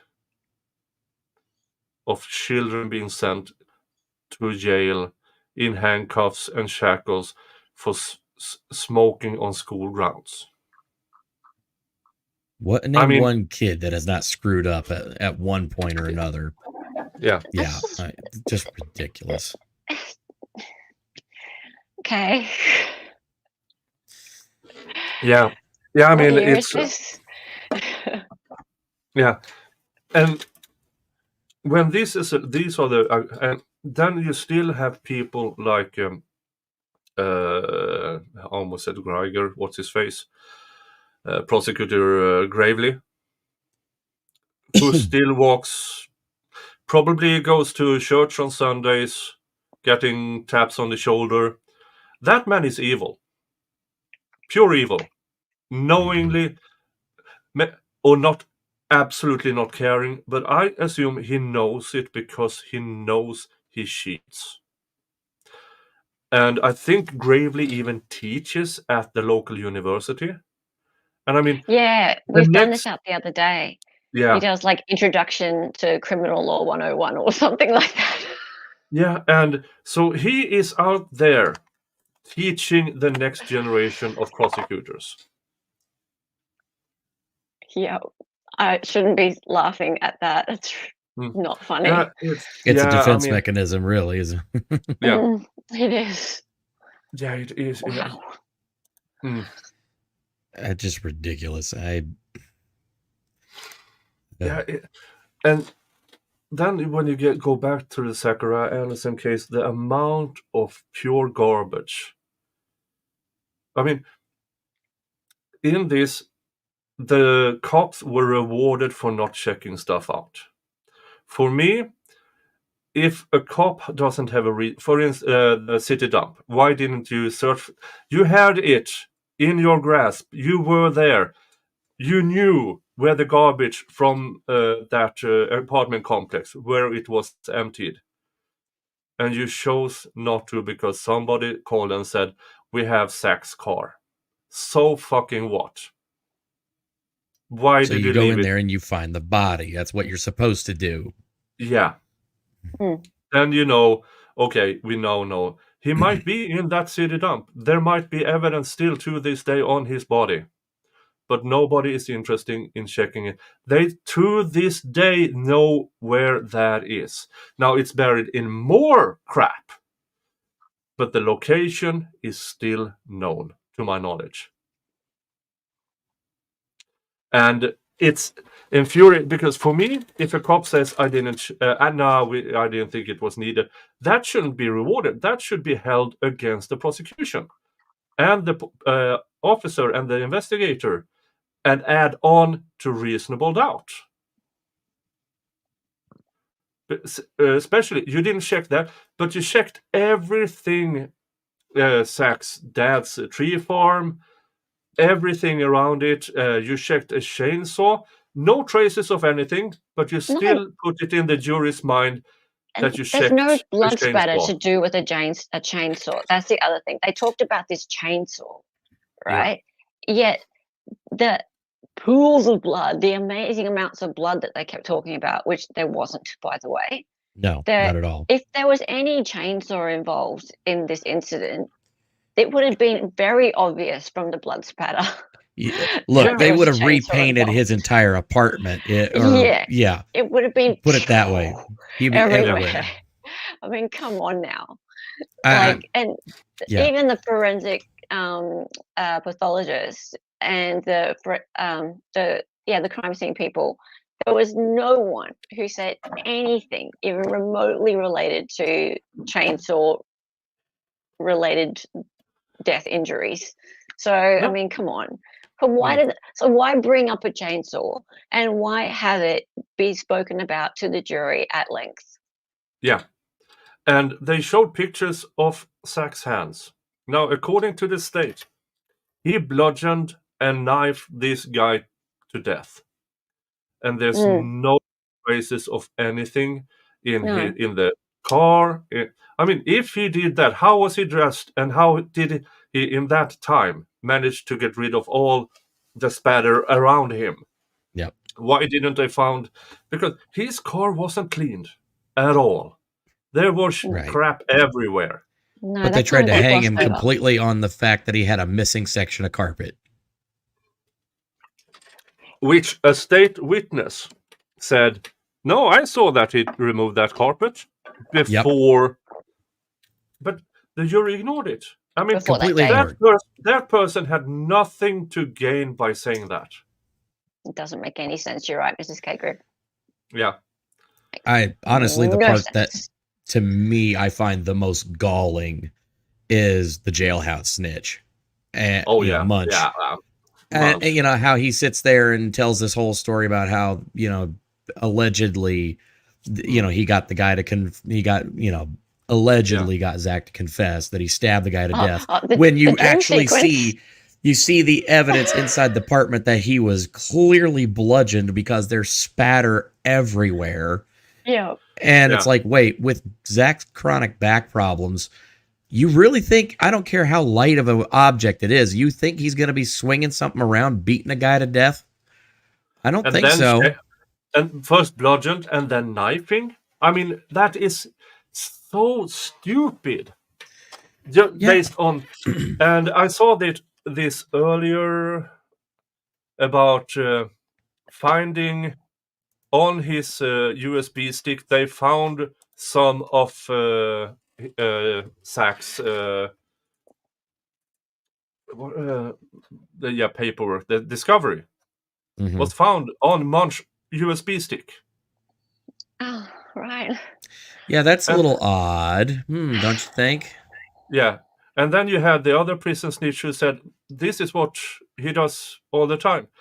And then they have the absolute gall to say to the jury and everybody around that, no, Munch has nothing to expect from this. 3 months after the conviction, he's on probation. He's out on the street. That was a guy who was facing 10 years to life. And you tell me he didn't have any incentives of lying? Prison snitches has every incentive to lie. Because if they're not believed, well, they still get 10 to life. If they get believed, they walk. But it was a dream sequence. Yeah. Right. We don't get to talk to the jury. The jury has remained tight-lipped, but I would just love to know whether or not they believe that bit. Yeah, and really. if we get enough money to Zachariah Andersons Defence Fund, they might hire one of these jury investigators. Yeah. Now I saw one of them on Gosney's show who said they don't talk to the jurors. Yeah. They search what they actually said before, during, after, because even if you think you erase things from social media, it's not erased. It's still there. Of course. Yeah. And there are ways to find that out through Wayback Machine, through anything. There are ways to get that information.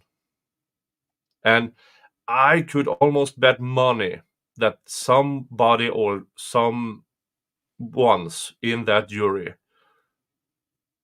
wanted on that jury just to convict. Because there is no... I mean, if you all remember, I was on Jeff's or Ozzy's stream when the verdict came. There were 5 or 6 of us, all with a I was law there, I degree, think. and everybody was what? And you had to go leave and come back. I watched you. yeah, I watched you like leave and go, I need 15 minutes to go and get my breath, and then you yeah. went back live again. I was there. I was so angry because I know. here's the thing: if you put 2 lawyers in a room, ask them one question, you get 4 answers. Yeah. Not one with an actual law degree and experience with law, to my knowledge, look at this case and say, yeah, I can see him guilty. Not one. And for me, that speaks volumes, because we disagree all the time over certain things. And but in this case, so far, not one. No. Hello, Genitals. Good to see you. Hey, Genitals. Always good to see Genitals.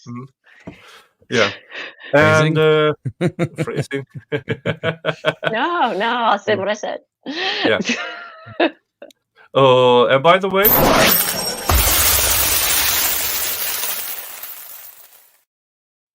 yeah, keep donating to Zachariah Andersons Defence Fund. Keep donating to Ian Runkles, what's it called? Extra Life.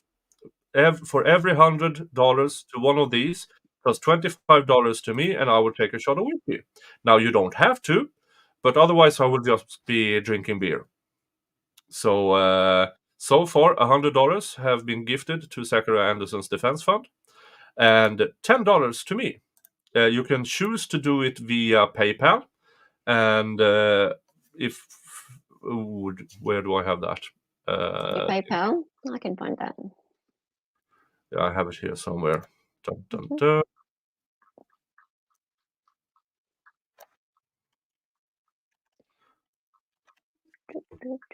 I have so many links.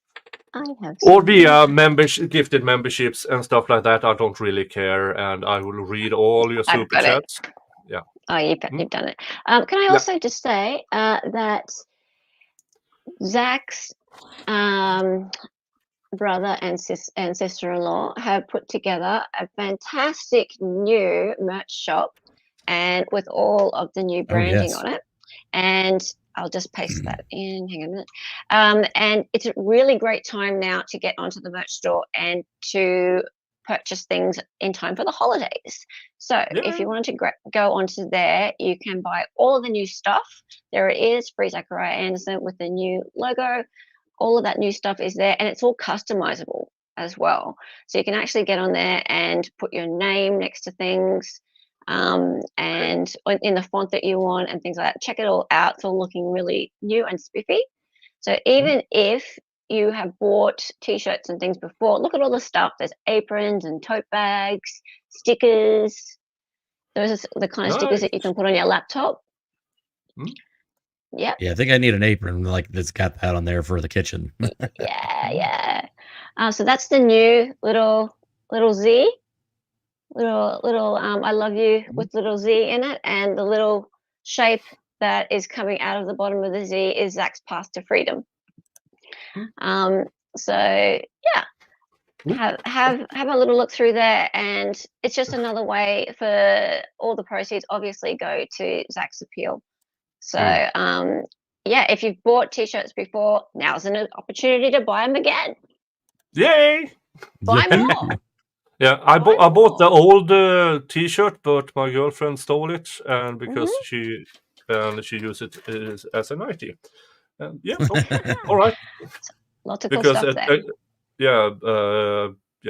My that size who fits me as a t-shirt, she can use as a nightgown, because, well, I am not as small. I mean, let's just face it. I mean, I'm a big guy. I'm 6'4" on a good day. Currently around 250 pounds. Rosalio Guterres was larger than me, and where is that picture of me and Dave and Baker? Hold on, I will find it. Just to make, and that is why I think the prosecution never showed a full body picture of Rosalio, because and I'm sad that the defense didn't, or maybe there weren't any. I don't know, because once you see the size, I mean, damn, where is that picture?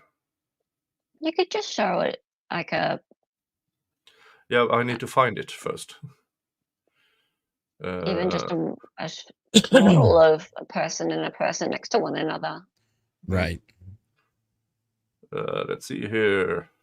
Dun, dun, dun. Stop screen. Present. Share screen.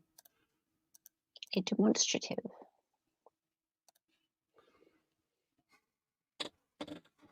I mean, Dave says he's 5'7", 5'8". Baker is just below 6 feet. I mean, and in their pictures, I'm roughly 30 pounds lighter than Rosario Guterres. Yeah. And the prosecution claims that rolling me up in a 5 foot by 7 foot rug, that alone, I mean, you can barely fit me in a 5 feet by 7 feet. You're a big boy. Yeah. And Rosario was shorter and wider. And how do you roll? I mean, 5 feet around. And you'd still have to close everything off so no blood will go anywhere. Yep. It's simple. How do you pull that one off? Yeah. With what duct tape? I mean, and the only thing, in a 3 by 4 feet square in the back end of a family van. And the only thing that escapes is that speck of supposed blood. I mean, it's so stupid. Because you have to bend that like a banana to fit in there. Or how do you suppose? Did it fold it like a fucking burrito? I mean, there's simply for no blood at all to escape except that one speck. Mrs. K. Griff would like you to do a demonstration, please. Do I have a carpet I can roll around me? I probably have, but if I do a demonstration, I will talk to Baker about it and see, because Baker is maybe the size of Zach, but maybe he's a bit heavier. I don't know, but yeah, it's like Baker rolling me up in a 5 foot by 7 foot carpet, and then managed to carry me around without leaving any driplets, without leaving any drag marks, without leaving any. I mean, it would be hard to pick me up as I stand. And then imagine a dead weight on the floor. Yeah. Just rolling that dead weight up is a problem. And then how did it tape it together? What did it move the carpet to one end of the room, laid out tape, and then rolled everything over? I mean, rolling it up and taping it shut. You don't do that in 2 minutes time span. It's he must not have had a vacuum pack or something. Yeah, I mean, it's so and with a bad back. Yep. Every time that you start to think about it, the second that you enter in the fact that he had chronic back pain, he had a bad back, suddenly it makes all of this fall apart like 100% more. And it's just like, whoa, hang on a minute. So you're expecting me to believe that this guy, who is significantly smaller, significantly less like in weight, managed to move this guy with a bad back. Now, as somebody who is got a bit of a bad back and has also got few pounds on the average. I could not imagine how much that would be trying to move. Like, I mean, seriously, it's ridiculous. I remember doing whenever I was in Scouts, doing like we had like forest first aid drills that we did, and so one of the things we had to learn how to do was how to pick up and carry, or pick up and move, or otherwise try and set up like a litter or fireman carry somebody out of, you know, wooded area. Do you have any idea how much it takes, like, body strength to lift a person? It's ungodly. And then of course, you know, that's why they say if you're in a situation, use the litter, because you can literally just put them onto it, strap them down, and then drag it out. It's not great, but it's easier. But even then, it's like, I mean, I've shown this before, just for demonstrative. This is 6 kilo caliber. This is a well-filled shopping bag. That's about 13 pounds, 12 and a half, 13 pounds. Now, this is one. Well, I can carry it around, no issues. I can carry one in each hand. Can I carry around 20 of these? 20 of these is 240 pounds. And I'm still not at Guterres weight. 20 well-filled shopping bags. That is the size of the Rosario Guterres. Have you seen anybody being able to walk around with more than 2 in each hand without a struggle? And that is with handles. Now imagine dead weight in a rolled up carpet. And now, still not leaving any sign of himself at the crime scene. Himself. Nothing. If there were any sign of himself, you bet your bum there would be evidence presented by the state of Zach at that crime scene. Yeah. You bet your bum. They would be like, here is all of this evidence of Zach there. But no, nothing. All right, well, y'all, I'm going to go make dinner for the fam. If you guys are still going whenever I get done and get back, I'll be happy to join you for some more shenanigans and fun. Plenty of energy to keep going. Yeah. All right. Thank you so much for showing up. It's much appreciated. Absolutely. Yeah. And so, anything I can do, you know? It's Algo. Sorry. All right. Well, hopefully I'll see you guys later, but if not, Bye, Kaiser. I'll be listening in on mobile at least. Cool. Bye. Yeah. I mean, these are strongman competition. Let's see. Without sound. This is the Atlas stones. And I think the weight of the first one is like 140 pounds. And that last one is 280 pounds. That is Brian Shaw. He's 6'8", 420 pounds. 420. Okay. I only understand kilos, so I suppose that's okay. I believe that's 100. He was around 180 kilos. Whoa. Okay. 180. Not 118, 180. 180. And look, already now Luke Stoltman is, look at that final weight. Yeah. And look at Brian Shaw at 280 pounds, what he has to do. And that is a 6'8". Now, he can still do it, but that is a sphere that he's trained to lift. Yeah, sphere. That's different. And he had issues getting it up there. Yep.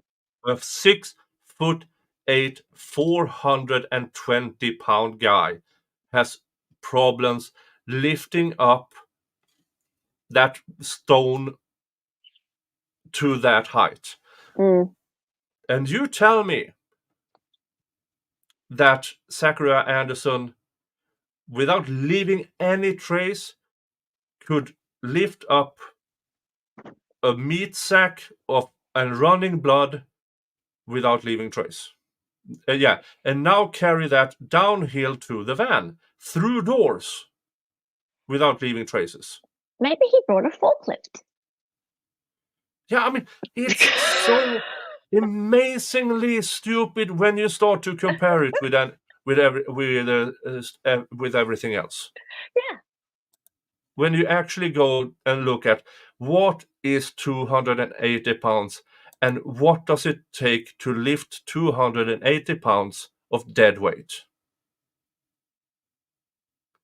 I mean, it's inhumanly stupid to even believe it's possible for one person to do that without leaving any trace, any drag marks, any driplets. Well, that's interesting you say inhumanly, because that means that I was just joking obviously about the forklift, but he would need some sort of mechanical device or something to help him. He would need an assistance of some kind of trolley or something like that, right? But nothing was ever put forth as any kind of description as to how he would have pulled that off. Exactly. There was never any discussion at all about that. So it was just left out. That whole discussion was left out. Now, the question is, why would the jury not have a discussion about, okay, let's talk this through. How did that actually occur? How did that actually occur? Yeah. Why did no one have a question about that? Yeah. And now that's one of the things I wished that the defense would have had a demonstrative out. Or like the video I just showed you. This is what it takes to just lift and put on a pedestal 280 pounds. It took a guy who is 6'8" and 420 pounds who still struggled to get it up there. Yeah. What Law Kong said. Yeah, they wanted to go home. They want to go home. Yeah. They just were sick of it. They were so sick of it. I don't blame them for wanting to go home. Well, I do blame them for making the wrong decision, but I don't blame them for wanting to go home. They were done. The Rumble stream is down? What? Oh, hey, Wim. Why is Rumble stream down? Shouldn't be down. What the Maybe it's the souls rising from the dead and they've taken the Rumble stream down. That's not supposed to happen. No, it's not supposed to happen. It says offline. Aaron.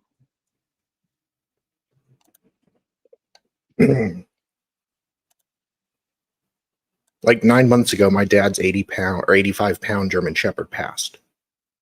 So we had to, I mean, it was really sad, but we had to move the body from the bedroom in the back of the house out to the car to lift it up, to put it into the car, to take it to the vet to be cremated. It took me and my dad dragging it and struggling to lift it. Meanwhile, I'm feel awful, but it took everything I had, and my dad has a bad back as well, and hernias, but it took everything I had to just drag it. Wow. And then lift it up, and he had to help a little bit, but that's an 85-pound animal. Yeah. So No, that makes sense. Yeah. It's just I don't know why Rumble went offline, and because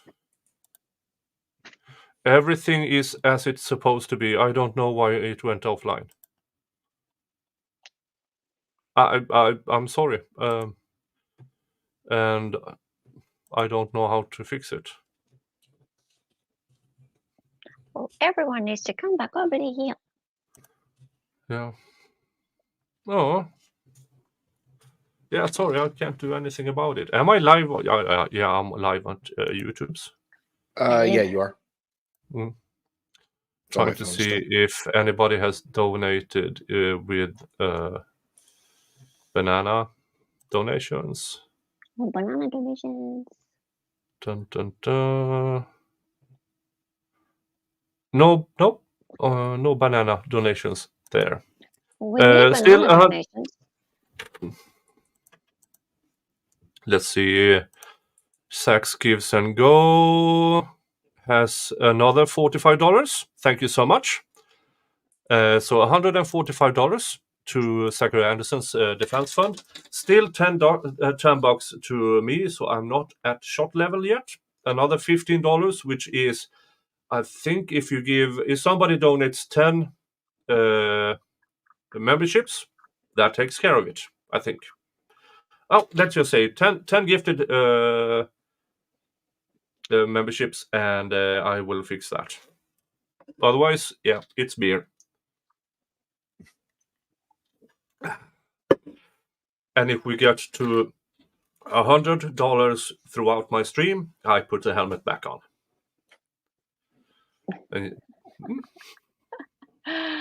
Oh, we love the helmet. Yeah, I don't. I'm trying to refresh it myself. I try to edit everything about it. If okay, the Erin hack. I'm going unlisted on it and back to public. Save. Oh wow! Thank you, Erin. Thank you, Erin. No, sorry, it's offline. I don't know why. Thank you so much, and thank you for gifting. 10 gifted, who got to Mrs. Craigrave. Yay! Myra, Kaiser, Pineapple, Kaylee, Bev, One Blast Nana, Brananko, Laurie, Kyle Ratliff, and Noel Dupay. Welcome. And you are now members of the LawTube channel, who has by far the most members-only content. There are tons of it on my channel. And if I knew I produced like 10 times more than anybody else, I might have produced less, but I didn't. So that's, yeah. But Nick, you promised. Yeah, my members. I mean, for $3 a month, you get at least a weekly update on the renovations, my asshole cat, the farm. I mean, stuff like that. Where I like to hang out by the coast. I mean, just so we get to know each other and stuff like that. So yeah, thank you so much. And it is shot time. You did promise you would do the daily member thing. Remember? Yeah. Yeah. So but then you found out after it was more than anyone else was doing. Yeah, I mean, but I did do 5 videos and 1 members only stream. Yeah. Yes. So you're just a giver. Yeah, I mean, I don't know how because maybe it's because I'm Swedish, and we don't have the mentality of tipping over here as much. No, same. Neither we over here. So no tipping. The thing about grifting for just cash, no, I want when I receive stuff, especially I know it's appreciation, and I appreciate all of you for being members and the super chats and everything, but I still want to give something back for it, and for me that is members only stuff, because the members or the memberships are the ones that pays for the daily run of the channel. Absolutely. But cheers. Cheers. Cheers. Yeah, Kaiser, you said tipping should be illegal. We don't have tipping here in Australia. Well, when I say don't have tipping, people can tip if they want to, but it's not like the minimum wage is not built around needing tips for people to survive. So that is completely foreign to us. That idea. Yeah. Same here. We have the collectively negotiated lowest wage you can have, and it starts 18 years old. This is your base pay. You're not allowed to go lower than that. Yes. Because tip isn't included in your salary. It never is. It's not even, and it's not taxable either in Sweden. Really? So the tip is not taxable. That's also just the tip. Just the tip. Yeah. For instance, about 6 months ago, one of the big lottery wins got to Sweden. They won roughly $100 million. Wow. In Sweden, we don't tax because we tax work. Wow. We don't tax luck. Yeah. There are some good things about Sweden. Yeah.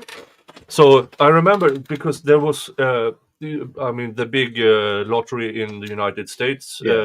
Some guy won $2.3 billion. Yeah. First of all, 40%.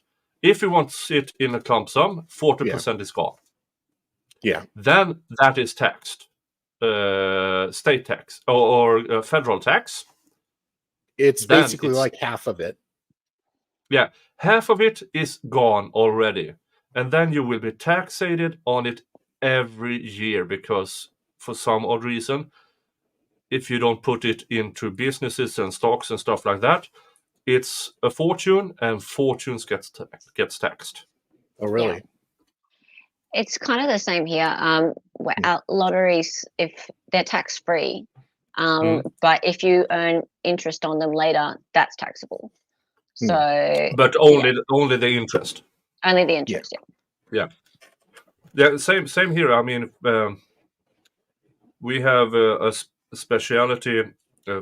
It's more or less a retirement fund where you can save. It's called whatever it's called, and that is taxated every year by 1.75% of the entirety. But that is regulated through because of inflation and stuff like that. Normally, well, except the last 2 years, the stock market goes up with more. So, and it's not until you actually sell your stocks that is also taxated. But as long as it's locked up, it's not taxed. I believe that once you start making a habit of gambling or winning over and over again, then that becomes like a job and they start taxing you. So I remember do you remember the show Sale of the Century? Like that, it started in Australia and then it went all around the world, and there were it was a quiz show, but basically people would win sort of $25,000 to $100,000 if they got all the way to the end, and they'd have championship rounds, and people would come back and they'd win the same kind of money again. The second time round, it was taxable. So because the person would be seen by the tax department as being like a professional game show player. The first time, completely tax-free. Second time, not so much. Yeah. In Sweden, pure lottery, not taxated. Then we have something called Stryktipset. It is 13 football games, and you have to win for the home team, for the away team, or a draw, and you have to guess or calculate all 13 games. That's not taxable because it is so improbable to win to get all 13 right.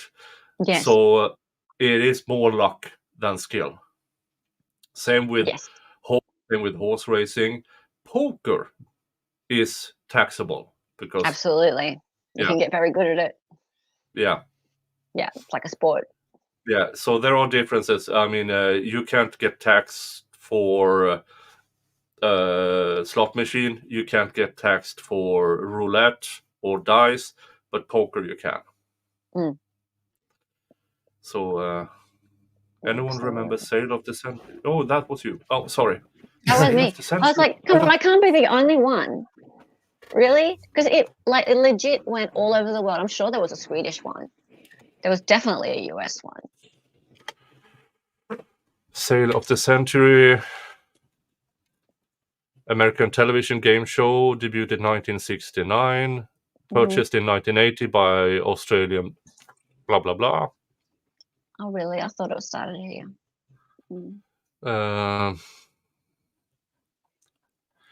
I'm looking at Wiki.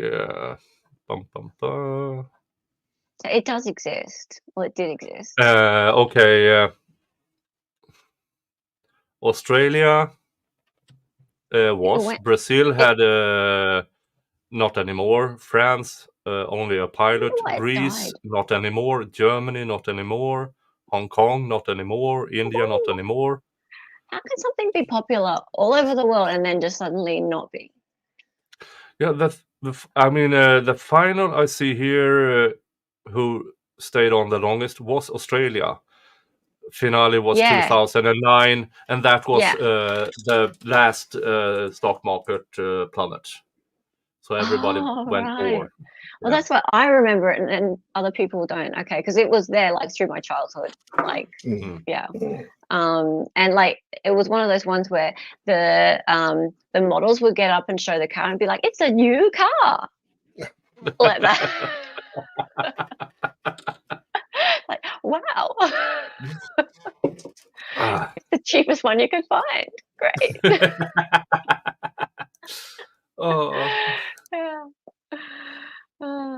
Well, maybe one day I'll find an old episode and stream it just for fun. Well, we are at $145 still to Sakariah. I mean, we are another $50. We are at $195. Thank you, anonymous donor. So $5 more to Zachariah Anderson's fund and 25 more bucks to me, and I'll take another shot. Yay! Yay! How many have you had? Sorry, I missed that. How many have you had? One shot. You only have one. Oh, we've got to fix this, people. Yeah, you gotta fix that. I mean, I know we're getting close to Christmas and people are getting Christmas present, and the economy is not great, so to speak. And I appreciate everyone who departures with the tiniest amount to me.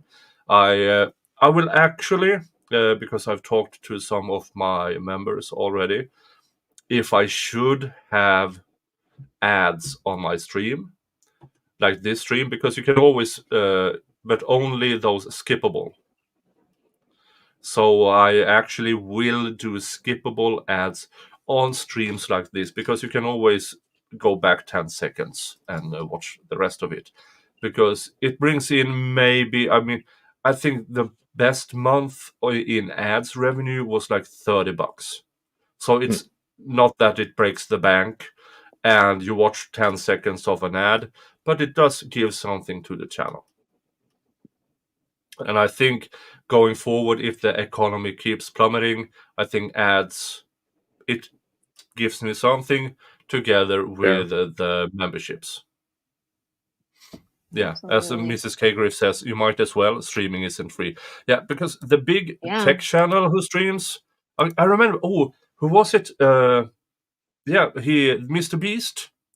When he does like a 1 hour video, he has ads every 3 to 5 minutes. No. I have every 30 minutes. I mean, because I don't like ads, but apparently it's... Does it let you choose? How often? Well, if I don't choose, they will put it in anywhere they want. But if I do choose, the longest is every 30 minutes. Yeah. Oh, Matt, that's an interesting idea. It's a good idea. A breakdown of a streaming cost might make. Oh yeah. The streaming cost might. Yeah, I can do that. That's actually a really good idea.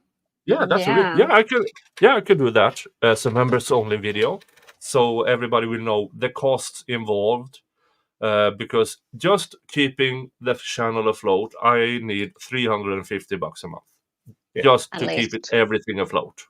Yeah. And some months I have higher costs, some months I have lower costs, but at least that is the average, because we have StreamYard Plus, I have Canva for my that's 15. Yeah, and I have Artlist because I have to pay the license fee for every sound I put on from Artlist. I have to pay a license fee.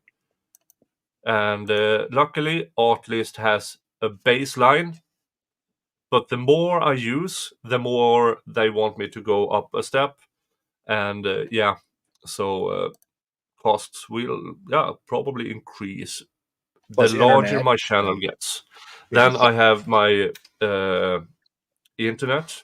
Now, once I get the fiber installed, just digging from the road into me, it's about $2,000. Oh, you have to pay for that? Yeah. Yeah, I'm gonna have to do that too. Yeah. Damn. Then it is for a 500 line or account. That's $50 a month. That's pretty good. Yeah. So the initial cost higher, the running of it is lower, but that's just the way it is. And everything I make from Rumble goes towards building the studio. In the spring, I will purchase one of these mobile changing room from construction workers and transform that into a studio. But that's a used one that at least doesn't have holes in its roofs. That's around $3,000. Wow. And then an additional $3,000 just to transform it into a studio, and then everything needs to get in there. So yeah, it has costs. Yeah, but I can do one of these streaming cost breakdown. I can do that. Yeah. That's a lot of sort of plugins and things that we pay for as well. Like, I pay for games and things for my channel. Yeah, and that's still, even the baseline cost still doesn't take into account my time. And but if I add that, we are at a completely different level, because even though I am contracted by the union, I get paid, and they want to keep me, so I get paid. So I will not bring in that equation into it. Now, if my baseline goes up, the more people I get in, the more members and stuff like that, then I can start to, okay, now I can cut down in hours. But it doesn't make me richer, because if I can swap hours there to hours here, that's a plus minus zero game. That's a zero game for me. So, yeah. Oh, Kaiser said they got put a fiber backbone in near my house a year ago. That's I'm really so nice. jealous. Yeah. And here I am in Australia with copper wires. Yeah. But the plan was never to get fiber here, because there are only 5 farms on about a 2-mile stretch of road. But for some odd reason, and I don't know why, the company who digs down the cables decided, well, they have drawn all for where the most people, so now they're doing it for the rural areas of my part of the country. So they are digging all around here.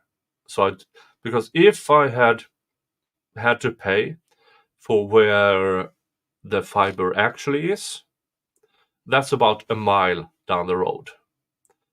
And it's $100 per yard to dig.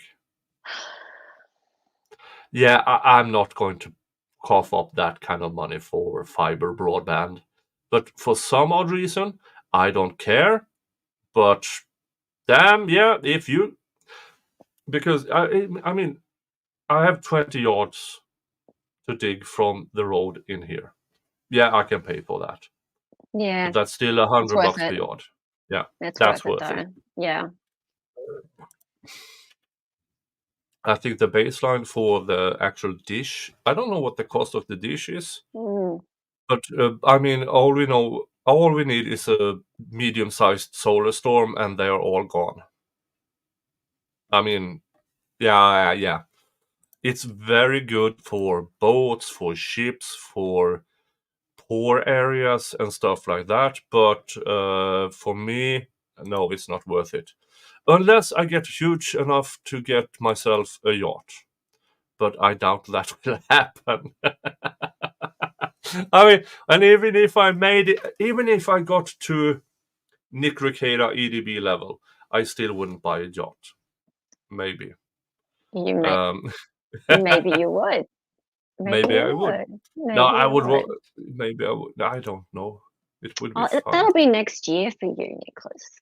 Next year? Yeah. Yes. I doubt I will get to 500,000 subscribers in 1 year. Don't be Maybe holding yourself back. maybe the Young Thug trial will get me a huge number, and I hope me and AV7 can collaborate on the Young Thug.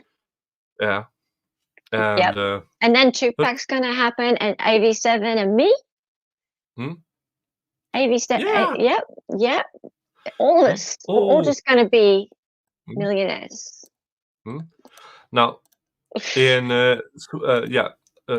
of stuff, Swedish local lottery, the state lottery, the jackpot is about $18 million. And so I bought a few tickets. I bought tickets for $10. And so I don't think I won anything, but yeah, let's just check. Let's start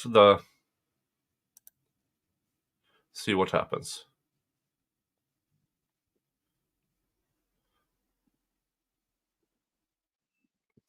No jackpot for me. No, definitely not. No. See, Nick, this is not how you're supposed to become a millionaire. You're supposed to become a YouTube millionaire. Oh yeah. Well, but it's a $10 a week. I mean, I can survive that.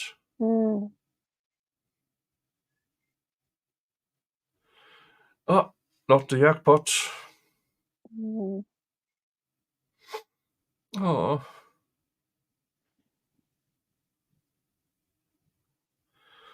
Oh. Nope. No. Yeah. And then you have the Joker. No. I need two in each end, not two in no. All right. So no, I did not become a millionaire this time either. I'm might be a thousandaire. A thousandaire? Well, no lottery wins for me today. Yeah. Cheers. Cheers. You're a millionaire as far as like people loving you. Oh, no. Thank you. Aw. Multi-millionaire. In my heart, In our hearts, we are all billionaires. We are. Some people have been asking, like, what is All Saints Day? All Saints Day. Yep. Yeah. Can you explain?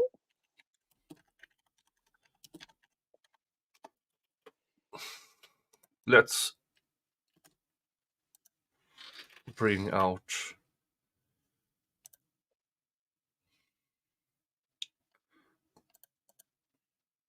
Let's bring out so I can. hey, Sonny Tanner. I saw you in another chat recently. Oh, Sonny. Hey. Yeah, Sonny is the person who is live on the trial I'm covering. She's in the actual courtroom. Of course. Yeah, that's where I know you from. Yeah. Right. Yeah. Hey, Sonny. Hey, She's still in the Tallahassee for the closing argument Monday.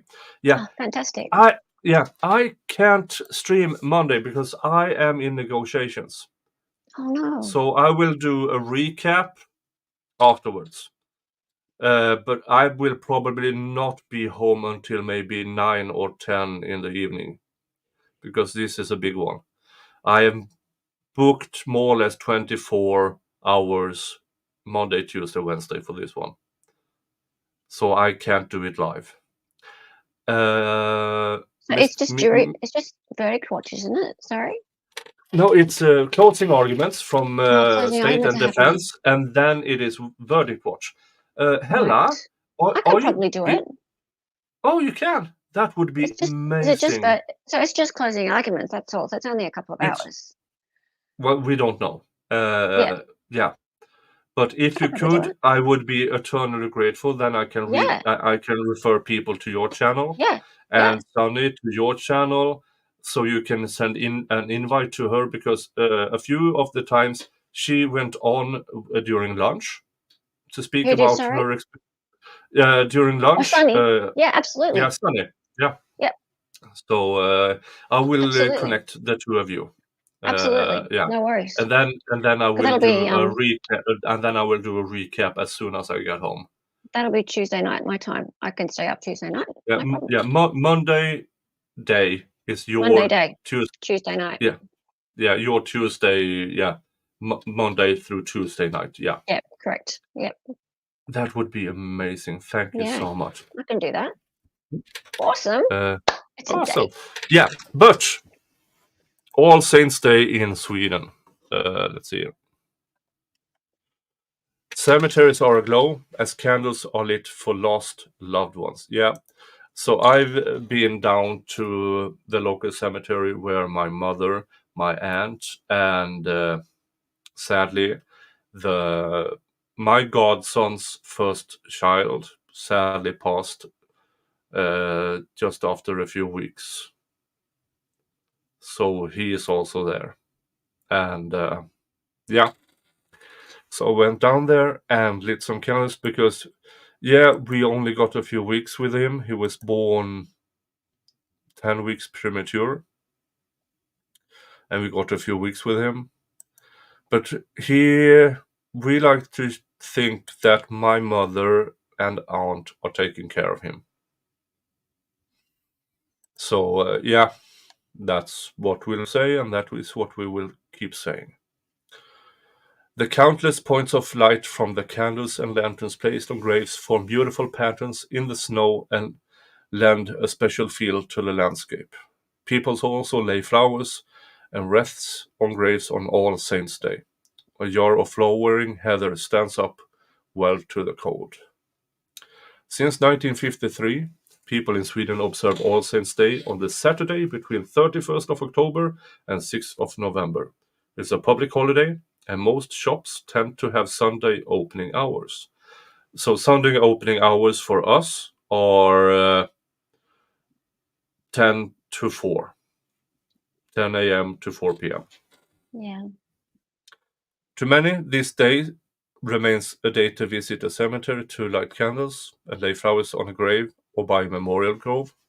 Many churches across the country organize concerts to celebrate All Saints Day. Mm-hmm. Some regards this day as an occasion to stay at home with family or friends to cook a festive meal. The origins. In the year 731 AD, 1st of November was designated a day of remembrance for saints of the church who had no days of their own.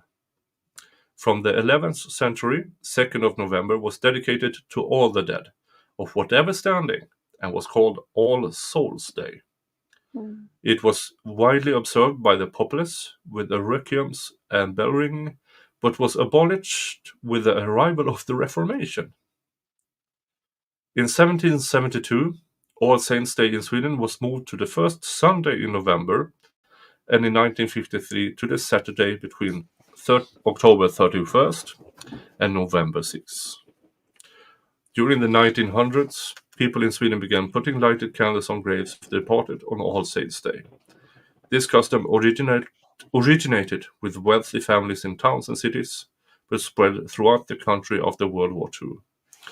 Churches also began holding services of light to mark the day. We call it All Souls Day. I'm not sure whether or not it's because whether it's just a Catholic thing, or whether it's a regional thing, it's an Australian thing or not. But for example, there's a mass on Monday at my child's school because she goes to a Catholic school, and it's been called All Souls Day Mass. Mm-hmm. And they actually asked me if I could provide any names of family members who've passed in the last year, because they will call out those people's names, and there'll be like a silent moment, because it's remembering the people who passed in the last year. So yeah, I provided her granddad on her dad's side passed in this last year. So well, I'm starting to go. I'm at the age where I attend more funerals than weddings. Yeah. But I have 14 nieces and nephews, so they still. The oldest one is 24, but they still haven't had the chance to start. To have kids of their own. Mm-hmm. But we expect, at least in the next few years, that the next generation of my family will start to emerge. Yeah. But my cousins, one of them, because I have two cousins, both boys, they were supposed to have their firstborns within weeks of each other. Sadly, one of them didn't make it. But now we found out that bye, Sal. That my godson's wife is pregnant again. Oh. So yeah, and they didn't even try for it. Wow. Because they both said this is very personal, but they afterwards have said they actively use protection because they didn't want anything so close to the departure of Elias. Oh.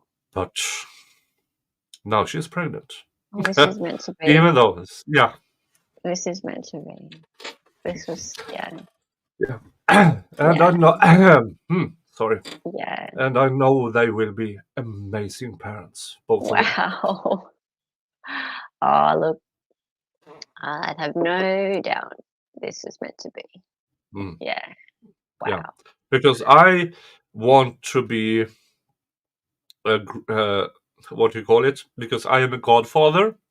I want to be, grandfather, godfather. I want to be a grand godfather. Yeah. Well, you're looking pretty grand in that costume there, I tell you what. I haven't had a good look at this yet, actually. Yeah.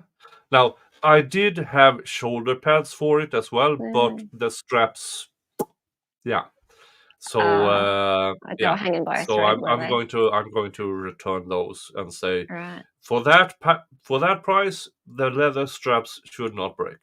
So they should be full cowhide for that price. Yeah. This is the $500 one, right? Yeah, I mean most of it is in the helmet and the axe. Nice. That's a real axe. Yeah. Is it? Is it? Wow. Is that real chainmail? On the helmet? On the arms? No, on the arms. No, that's leather. That's what? No way. That's sick. Awesome. That's Celtic. That's That's wolf. a Celtic. It's wolf. No, looks this like a is Celtic not design. the old Norse and the Celts have some similarities. Really, very much. Yeah, because if you, I will put up one of the runestone. Yes, please. Let's see here. When you like the axe, yeah, I'm impressed with the axe. The axe is very cool. Oh yeah, let's see here. Not Celtic, Old Norse. Yeah, hi, Yamaha Black. How's it going? I totally believe that, but it looks very Celtic. This is so you see okay, all that's different. those all these stuff intertwined things are in Norse runes as well. Yeah. So even though you see all of this, yes, it's not symmetrical like Celtic. It's not design. Symmetrical as Celtic. Yeah. Now this particular armband, it has symmetrical, because I think I can find more symmetrical ones. Okay. Hold on while I look for it. But yeah, the standard is more intertwined than. Dun, dun, dun. It's very interesting.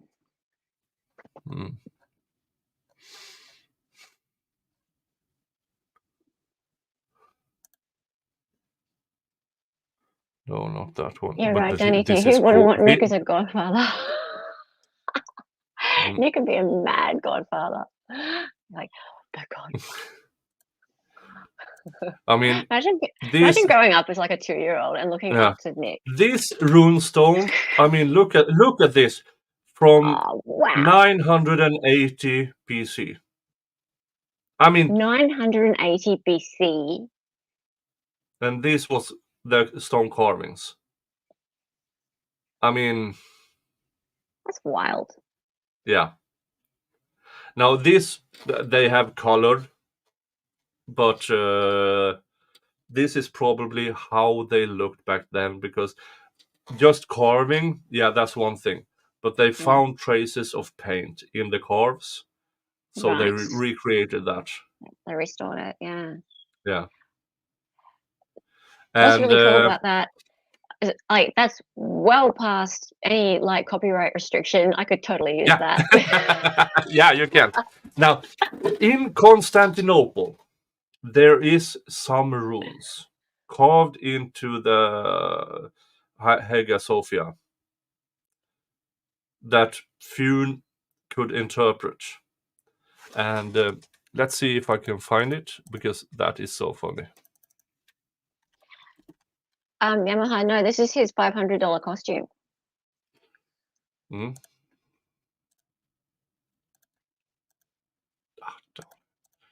I'll have 20 angry Vikings hunting me down. Oh no.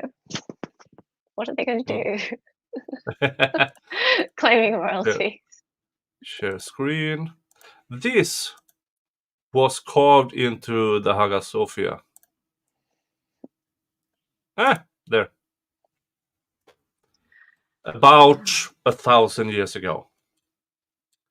And they have tried to translate it for years and years and years. Do you know what it says? Buy me a pizza? I don't know. Halfdan was here. It was probably one of the hired gods who was bored and decided to carve in "I was here." 1,000 years ago. Beware of the bunny. Nasty big pointy teeth. I mean, it's so amazingly and I mean, scholars were fighting tooth and nail. What does this mean? And about 10 years ago, somebody said, well, this is the actual translation. It's just Halfdan was here. It was just, exactly. Great. It was just a tag. It's a tag. It racist graffiti artist. Yeah. And I it's, love it. And that, you mean all the runes? Oh, the runes are so magical and everything and stuff like. No, I was here. It's just some bugger getting around, bored, nothing to do. Bored, Want to write my name. well-paid mercenary for the Turks or the Ottomans or what they were called at the time. Yeah, and Wim says there was that type of graffiti on stones on the pyramids left by the builders. Yes. Yeah. Because some things never change over the ages. People will put dudes especially. They like to have their name put on things, and they like people to say their name. People will say, "I was here." Just a little remark for the rest of us. Hey, and I was here. And I have I've got a little issue with my camera, and I'll be back in 2 seconds. Okay. All right. I'll be back in just a second. Yeah. Oh, well, what else well, you who joined late, who is Forseti? Forsyth. Forsyth was the Norse god of justice and peace, and not justice and broad justice, delivering justice. He was the judge, so to speak. He was the god of justice, fairness, and peace. Now, Tyr, he was the justice of war. Forseti, Forsyth, whatever you pronounce it. Justice in peace. A peace justice. Hello, Melissa. Yeah, earlier, all it's missing is the Kilroy face. Yeah. Doctor of Dragons, he was remembered. Yeah. We now know and will know that Halfdan was at the Hagia Sophia. Yeah, maybe. Justice of the Peace maybe is the today's translation, because Forsyth was a skilled negotiator who was put in charge when people had disagreements. And then he put his judgment down. And the way he put his judgment down was through his golden axe. Now, this isn't golden. And the way he did it was slam it down. This is my decision. With the blunt end of the axe. If you didn't agree with it, the sharp end was. Yeah. So once the Norse god Forseti said, this is it, you better listen. And probably not established. This is my decision, is where everywhere in the Western civilized world you have bang the gavel. Oh. Really? By the blunt end of an axe. Because what is the gavel? It's two blunt ends. Yeah. And it started out with the blunt end of the axe. Really? This is my decision. This is not confirmed. It's a theory. It's a hypothesis. But isn't it weird that the god Forsyth, that was how he did it, and all of a sudden everybody does it. Now, not everybody does it anymore. They just read out the decision and stuff like that. But bang the gavel. No way. So that's fun. So yeah, that's something to think about when next time you hear somebody bang the gavel. Mm-hmm. It's the voice. It was an axe. Yeah, it was an axe in the beginning, because you put the blunt end down to tell everybody your decision, and if they did not agree, they faced the sharp edge. And in contempt of court, the judge passes judgment for the person who does not agree with you by sending you to, and that is the judge's sharp end Sharp end of the gavel. Yeah. Yeah, it makes sense. And yeah. If you were the judge, you'd be bagging it. Hello, Doctor of Dragon Studies. Yeah. And Forseti is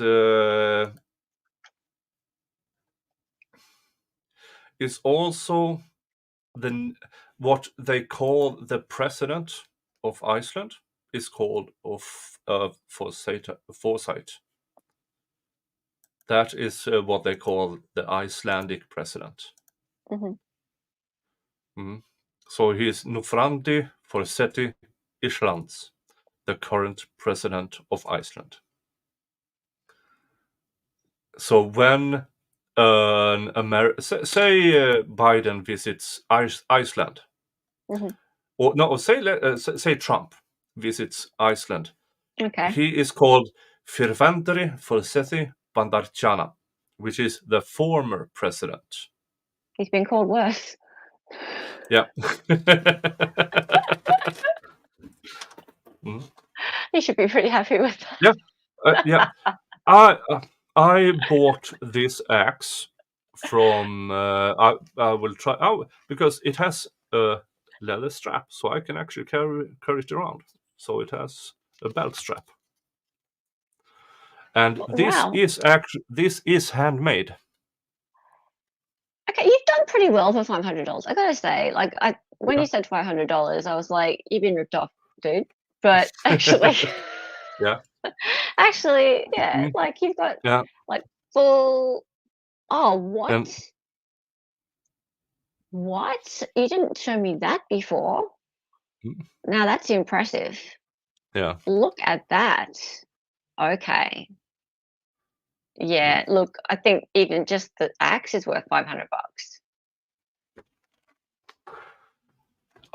Maybe they should charge more for it, but I think I paid around 120 for the axe, about you've done good. 300 for the helmet, and then the rest of the clothes and the stuff I paid another $100. So this is the kind of thing you'd go to so people who are like right into this whole sort of Norse cosplay kind of thing, they sort of go and to an event How or thin something. is the blade? I mean, it's not exactly sharpened, but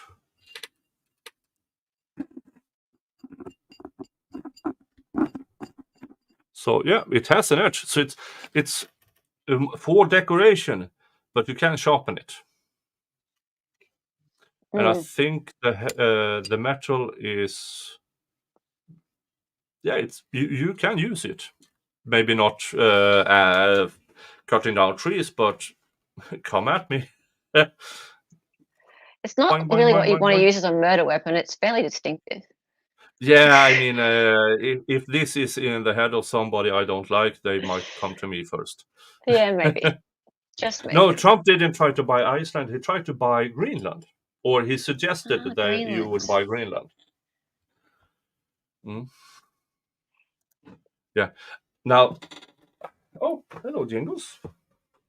Hey, Jingles. Do you think it's handmade though? Like, because Yamaha, you're right. The leather work. The leather might be machine stitched, but it's still man-made. So is the blade is, because I do see that it has been machine cut, but it's still actual metal.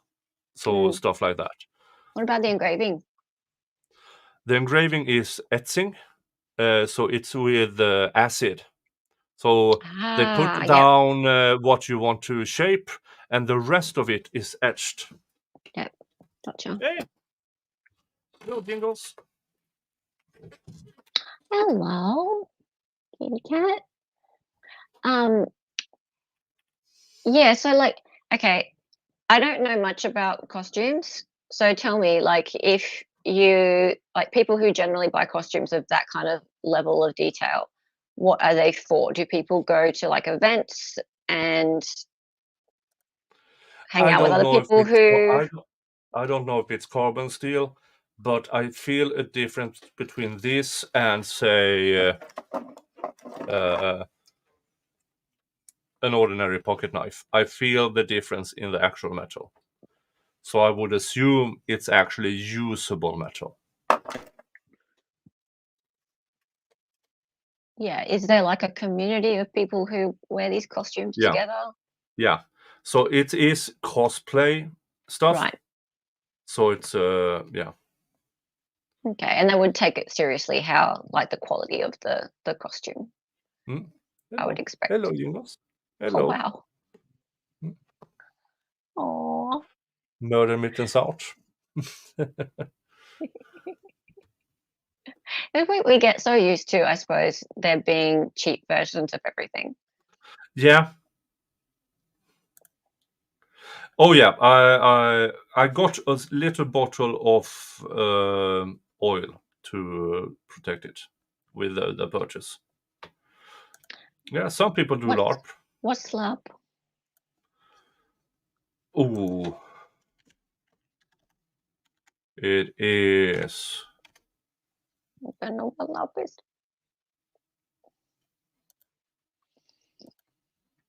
Hang on, I'll do a little look up. Oh, live action roleplay. Thank you. Yeah, live action roleplay. Yeah.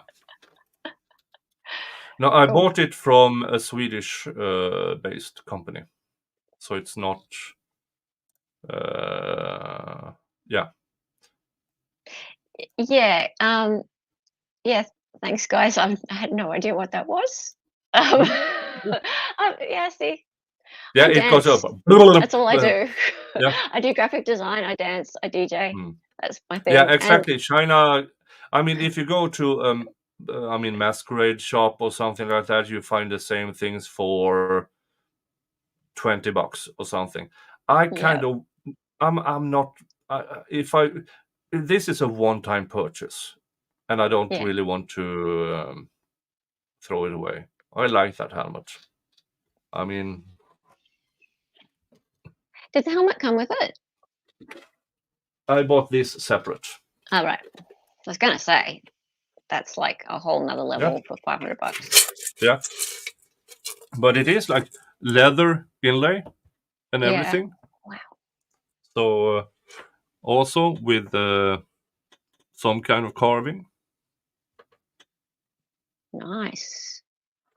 That's kind of like got that snake kind of motif as well. Yeah. Right. And you, if you want me to put it on again, as I did the first few minutes, I need more super chats. Yep. Or would you take PayPal? Yeah, I would take PayPal. Sure. Well, I'll chuck that in there, shall I? Yeah.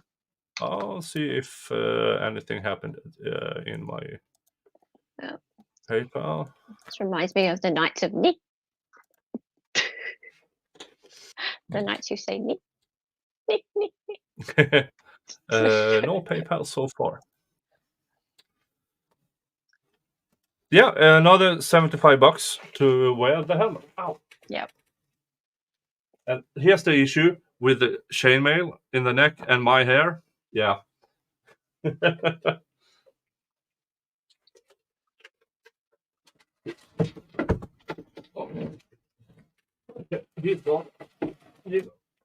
It's off, but I do have a piece of cloth to protect my hair. So I do have a piece of cloth to, because I don't want to spend the rest of the evening picking my hair out of chainmail.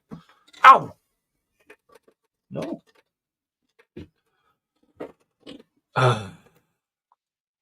And also, not to forget the Gives and Go. Gives and Go. Yeah, okay. Yeah. Let's see where we are at the Gives and Go. We are... Oh, Jesus Christ. We have another $100. So we are at $295 to Zachariah Anderson's Defence Fund tonight, which means another $25 for one shot, $50 and two shots. So you are, and I mean, if you have it, give to Zachariah Anderson. I can drink beer the rest of the evening, and you don't get to watch me get drunk. Hi-yo. Hi, Kaiser. How you back? Yep, I'm eating dinner, so I'm not going to have my camera on. That way I'm not slurping spaghetti in front of y'all. We want to watch the spaghetti slurping. That's fine. No, I'll keep drinking beer. We are up to $295 to Zachariah Anderson's Defence Fund. Yay. And, Nice. yeah, and that's the important stuff is not getting me drunk. You can just give me super chats just for the appreciation of it, without me getting drunk. But that's the play it is. That's the play it is.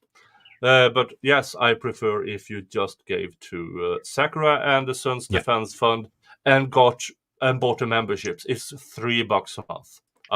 I hope that won't break any bank, but if it does, if you have this choice between a loaf of bread and $3 to me, Jesus Christ, get yourself a loaf of bread. Absolutely. Yeah. Drunk is uncontrollable slurring. Fork, fork, fork, fork, fork. Fork, fork, fork, fork. Fork, fork, fork. Forking Hall. Forking L, man. Working ill, man. What's going on over there? God dang. Y'all don't sound like y'all from around here. I can't do that voice. Maybe I can try. Well, you know, the voice does come kind of natural from where I'm at, because if I let the twang come out to play, I mean, this is pretty much what I sound like if I'm not watching how I talk. Because, quite frankly, you don't think you talk like a redneck unless you are one, and I are one. So you are one. Yeah. Oh, what, Kaiser? What's your favorite redneck joke? Or yeah, you must have favorite redneck joke. Let's see. Oh, there's so many, and it's like putting me on the spot now. I got to think. Yeah, you have a bunch from Jax Foxworthy. Yeah, and I mean, there's one who is repeated endlessly. It's if you mow your lawn and find a car, you're probably a redneck. if your family tree doesn't fork, you might be a redneck. If your mother can tell a state trooper to kiss her ass without taking the Marlboro out of her mouth, you might be a redneck. If you have 5 or 6 cars in your front yard and most of them are on cement blocks, you might be a redneck. Oh. Yeah, I might be able to actually compete with that. Hold on, I don't know if Somebody's texting me. I'll just see where I have it. It is on the. I think it is on the members. Oh, Jesus Christ! Kitty. Kitty. Kitty, yeah, Kitty.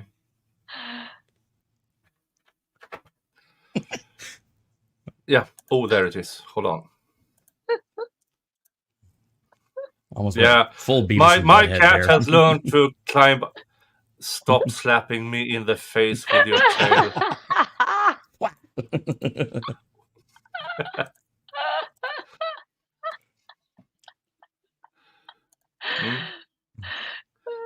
Yeah, here it is.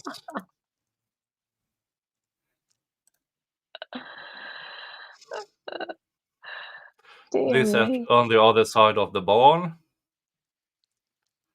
And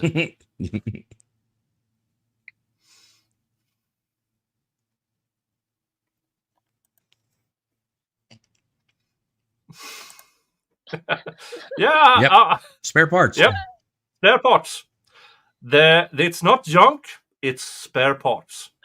It's spare parts. You got your own little you got your own little used car lot there. Some assembly required. Yeah, some. yeah, I might have, but most of them are because my cousin is doing drifting. He put a Volvo 245, a station wagon with a T5 turbo. And he pushed it up to 900 horsepower. Holy shnikes, man. Yeah. That's awesome. Yeah, let's see if I can find it. That's a lot of horsepower.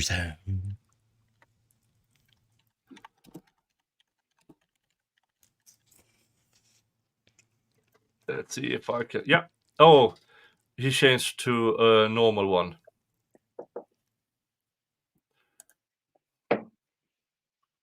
No. Let's have a short one.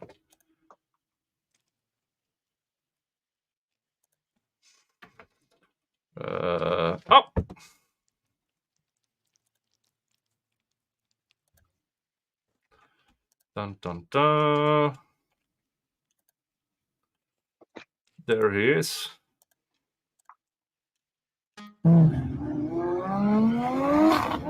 There we go. Oh, cool. Clear blue Volvo.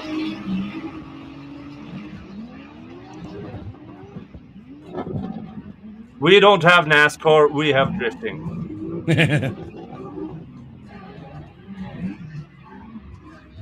Y'all come out to the dirt track and have a little fun. Oh, what?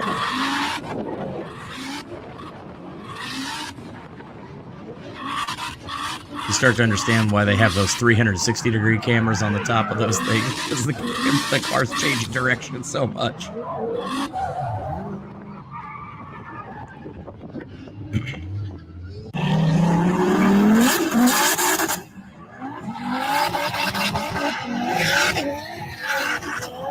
I mean, it's amazing. The amount of skill that takes is pretty awesome. Yeah, so all the Volvos in my backyard is spare parts. Yeah, and I mean, am I a redneck? Swedish version of a redneck? Yeah, I probably we give that the honorary stamp of approval over here. All right, I'll take that. I will take that. Yeah, because we'll send you a trucker hat and a 6-pack of Bud Light. No, we don't. No, we don't have any names for rednecks here because not that we have type of No, I don't think we have. Maybe it's because nobody dares to say it to me. I don't know. But I grew up. It was woods, lakes, rivers, and mountains, and it was like 1 people per 10 square miles. That's where I grew up, and yeah, it was fun. It was fun. I always joke that you never call a redneck to his face, especially because within sight of 1,100 yards, you're within distance of a 30-06. And where do you think most of the firearms in this country are in hands of? Well, we have a lot of hunters. We have not as many weapons per capita as the United States, but we are not that far off. We're not that far off. But for hunting purposes only. So is ours. Ours are for hunting purposes only. It just depends on if we're hunting the government or if we're hunting deer. Here, IRS. Come and get it. World's supply of guns. Wham! No spare Saabs in my yard. No, because I don't need it. Because a Saab will last for an eternity. I don't need spare parts. Oh, there you go. Well, I had to exchange the turbo last year, but that's about it. And it's a 20-year-old car. And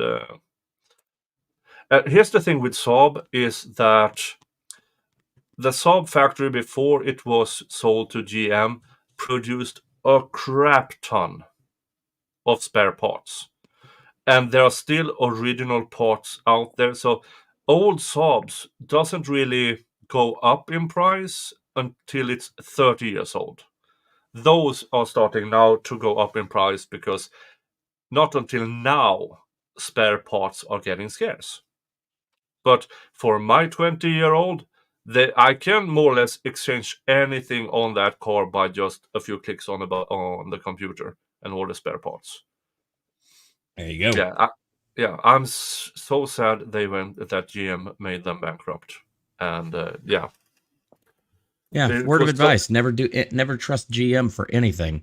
Yeah. yeah. I know. That's why I drive a Toyota. Yeah, I won't buy one. Toyotas are good.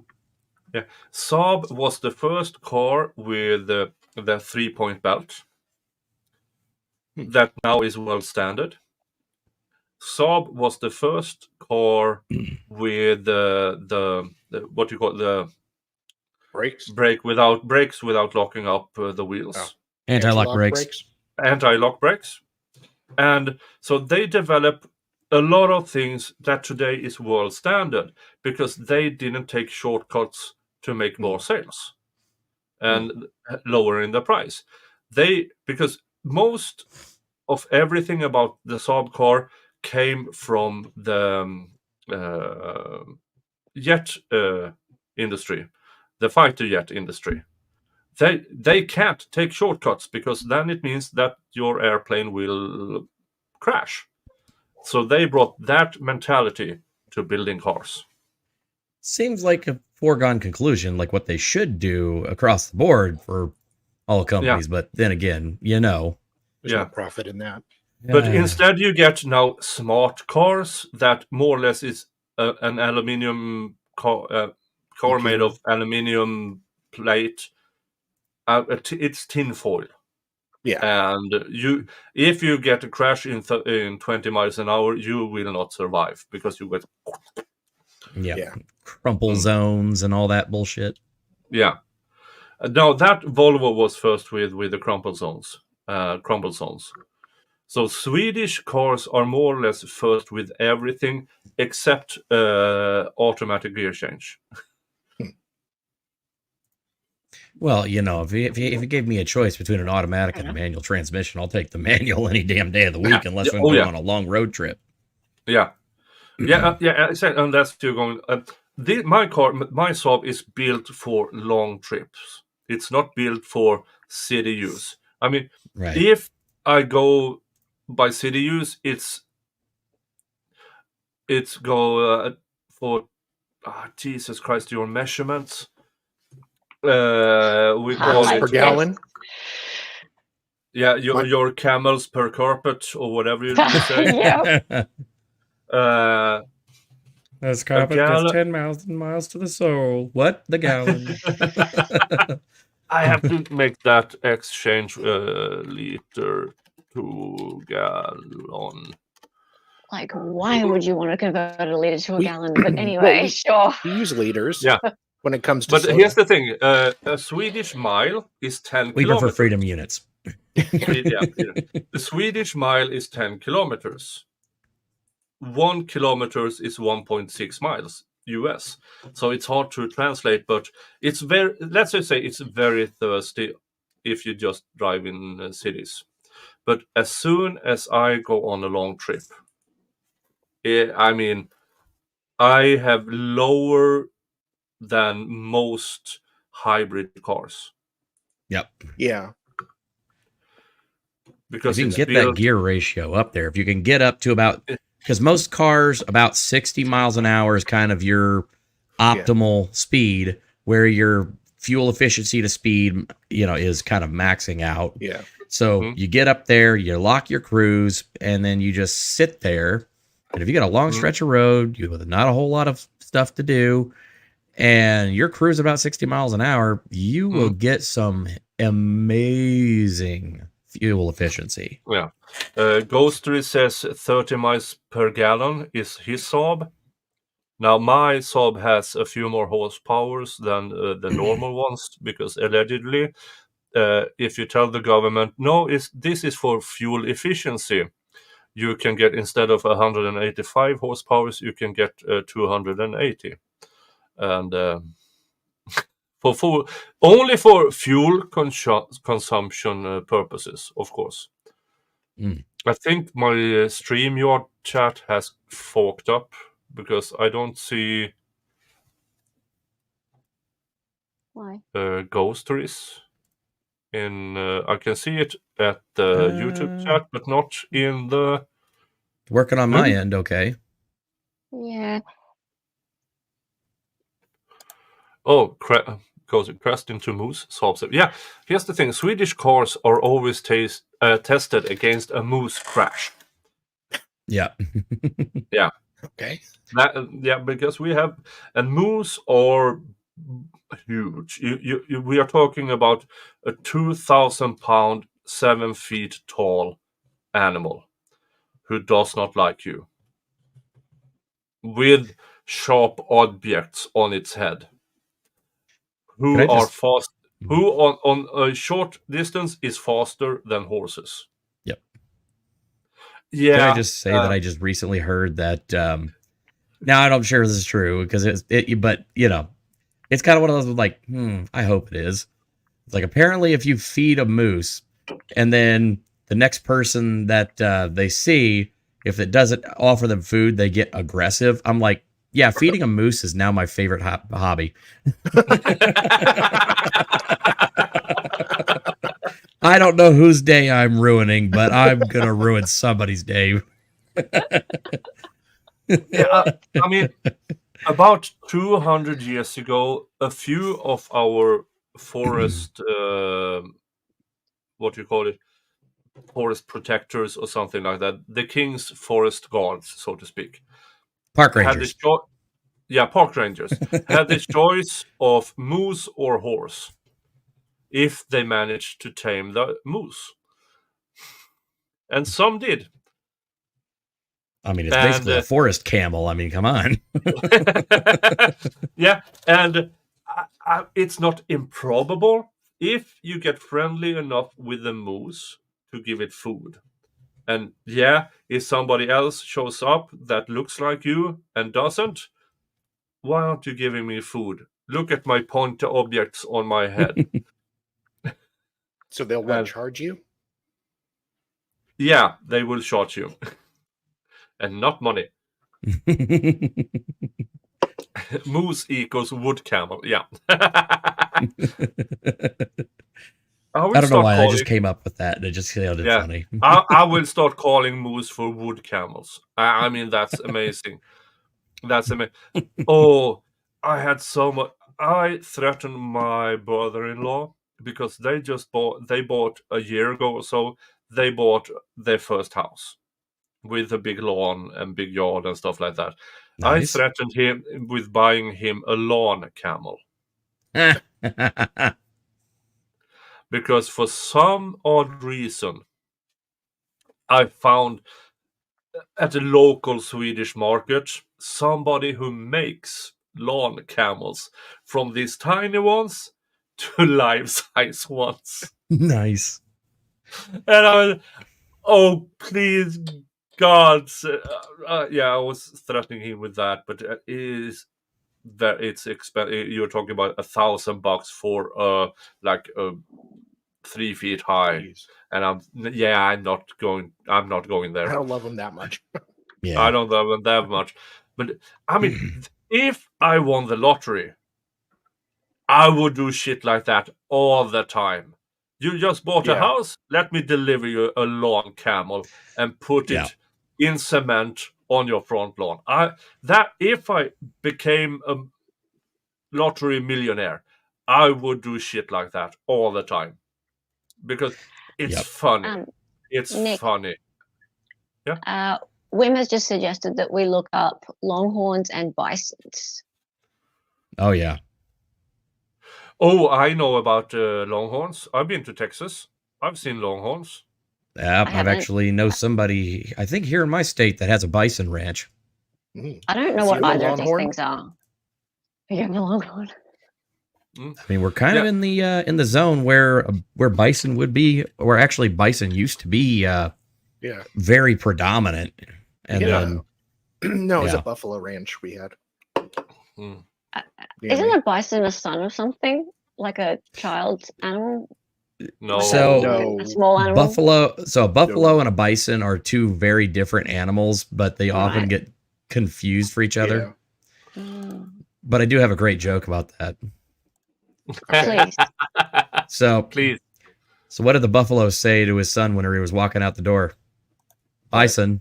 Bison. That's why I thought it was no. That's why. Oh, God, no. Because of that joke confused me. Yep. Now, I thought that a bison was a small buffalo because of that joke. Thanks for confusing the Australian. You're welcome. It's what I do. Confuse us with drop bears and crap. So yeah, we do for fun. Yeah. And I think there's also I also think there's an elk ranch somewhere around here. I know there's a place not far from me that does elk burgers, and they are delicious. Are there? So what's an elk? It's a very big ass deer. They're all kind of like big ass woodland critters. We might have them here, actually. We have deers that get about. Do you? Yeah, they do. One of them accosted my father. Wow. Like, he was, my dad was jogging. Yeah. And some deers just come up to him and were like that at him. And he was just like, shit. Well, a deer is the reason Mo has CRPS and attacked her. Really? Or she was, I think, going on a hike, and the deer, she went around like a tree, and a deer was there and freaked out, and then she tripped, broke her ankle, and like rolled down a hill. And that's what kind of triggered it. Right. Yep. Yeah. So she's mortal enemies with deers now. That's fair. Yeah. No. Deers, they're scary. Yeah. My dad was freaked out. Yeah. Like, we didn't even know there were deers around. Really? No. My mom got pissed last week. She hit a deer for the third time living in the country, like since they moved out there. Third time she's hit a deer with her car. And the third time the damn deer got away. Damn deer. Okay, this is a bison. Oh, dear. That's a bison. Yeah. So do you just eat it? Oh, yeah. And this is a buffalo. Yep. Go back to the first They look one. very similar. Okay. Yeah, there's a pretty major size difference between the two of them. Okay. Yeah. Well, we're not seeing them together. And So it's more size than looks, I guess. So you see the buffalo right there in the front? That's a bison next to it. Look at the difference in the head shape. Oh, okay. Okay. So they're mates. They hang out with one another. They're friends. Yep. Okay. Can they reproduce together? I'm not sure. I mean, I'm not trying to be I'm just looking for pictures. No. Yeah, the average size of like a bison in the United States, I think the average is about over 2,000 pounds. Wow. So they're massive animals. And Why if you find 2,000 pounds. If you find a bison ranch, and you can actually buy like a whole, like you could a cow, like, you know, buy a whole steer. Full. Yeah, it's like buffalo of a whale. No, it's good eating though. I've made buffalo nachos before. It's delicious. Better than like cow or? Oh, 100% better. Really? It is leaner, so you have to be a little bit more careful with your fat content. I usually like to add up a little bit of Wagyu beef tallow, and that helps kind of with that area on it. But oh yeah, buffalo nachos. Oh yeah. Is it more expensive than beef? A little bit, but it's not terrible. That's a car. That's a moose. Hey, Rocky. Yeah, that's me pull a rabbit out of my hat. Yeah, and that's not even, yeah. I mean, that is 1, 2, 3, 4. 5. This is a 7 point. This is a 7-pointer. So this is a 7-year full-grown moose. you get up to 30 points. Yep. In Sweden. And you can take that moose and blow it up with, say that is 100% pictures and make it 150% picture. That's a 30-point moose. That is more or less, oh yes, this is the first year I get to mate with a female moose because now I have 7-point horns. Just so you guys know, a bison and buffalo can and do mate. Oh, interesting. With cattle. And the result is a beefalo, but they're sterile. Beefalo. And they're bred. Yeah, it's kind of like a mule then. So that they. Can we Google that, please? Can we see it? I want to see a beefalo. Yeah, beefalo.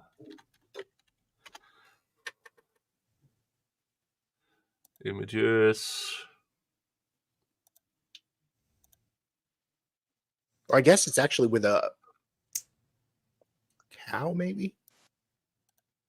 Yeah, that's a beefalo. That looks photoshopped. No, it's got testicles. That's a bull. That's a bull. I mean, it has the head of a cow and the hair of a cow, but the body of a buffalo. Yeah, it's definitely got a lot more muscle mass on it. Good God, look at the brisket on that thing. Jesus Christ. Because your brisket is right there on the chest muscles, like right beneath the neck area. You're salivating. I'm sitting there thinking, this son bitch looked good on my damn smoker. That's all I got to say. Goddamn.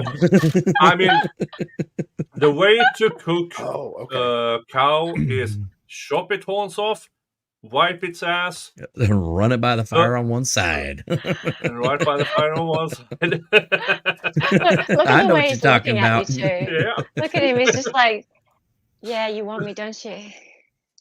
So I guess bison and buffalo can me. both mate with cattle, like cows, beef.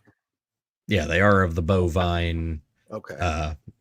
Yeah, I mean, it's the same species. It's like horses and donkeys. Yeah. I mean, zebras lions and horses. And tigers. Lions and tigers. And bears, oh my. No, I mean, yeah, there's a lot of, well, and with cats, like Bengals are hybrids of a feral cat in Japan, I believe. So no wonder people are confused about whether bisons and buffaloes are the same thing. Like they breed. Yeah.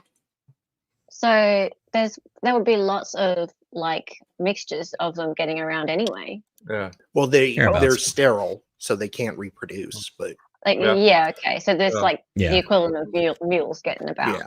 Right. Whenever you breed a horse with a donkey, you get a mule. Do anyone remember like 15, 20 years ago about the Belgian blue? Yes. Oh my God.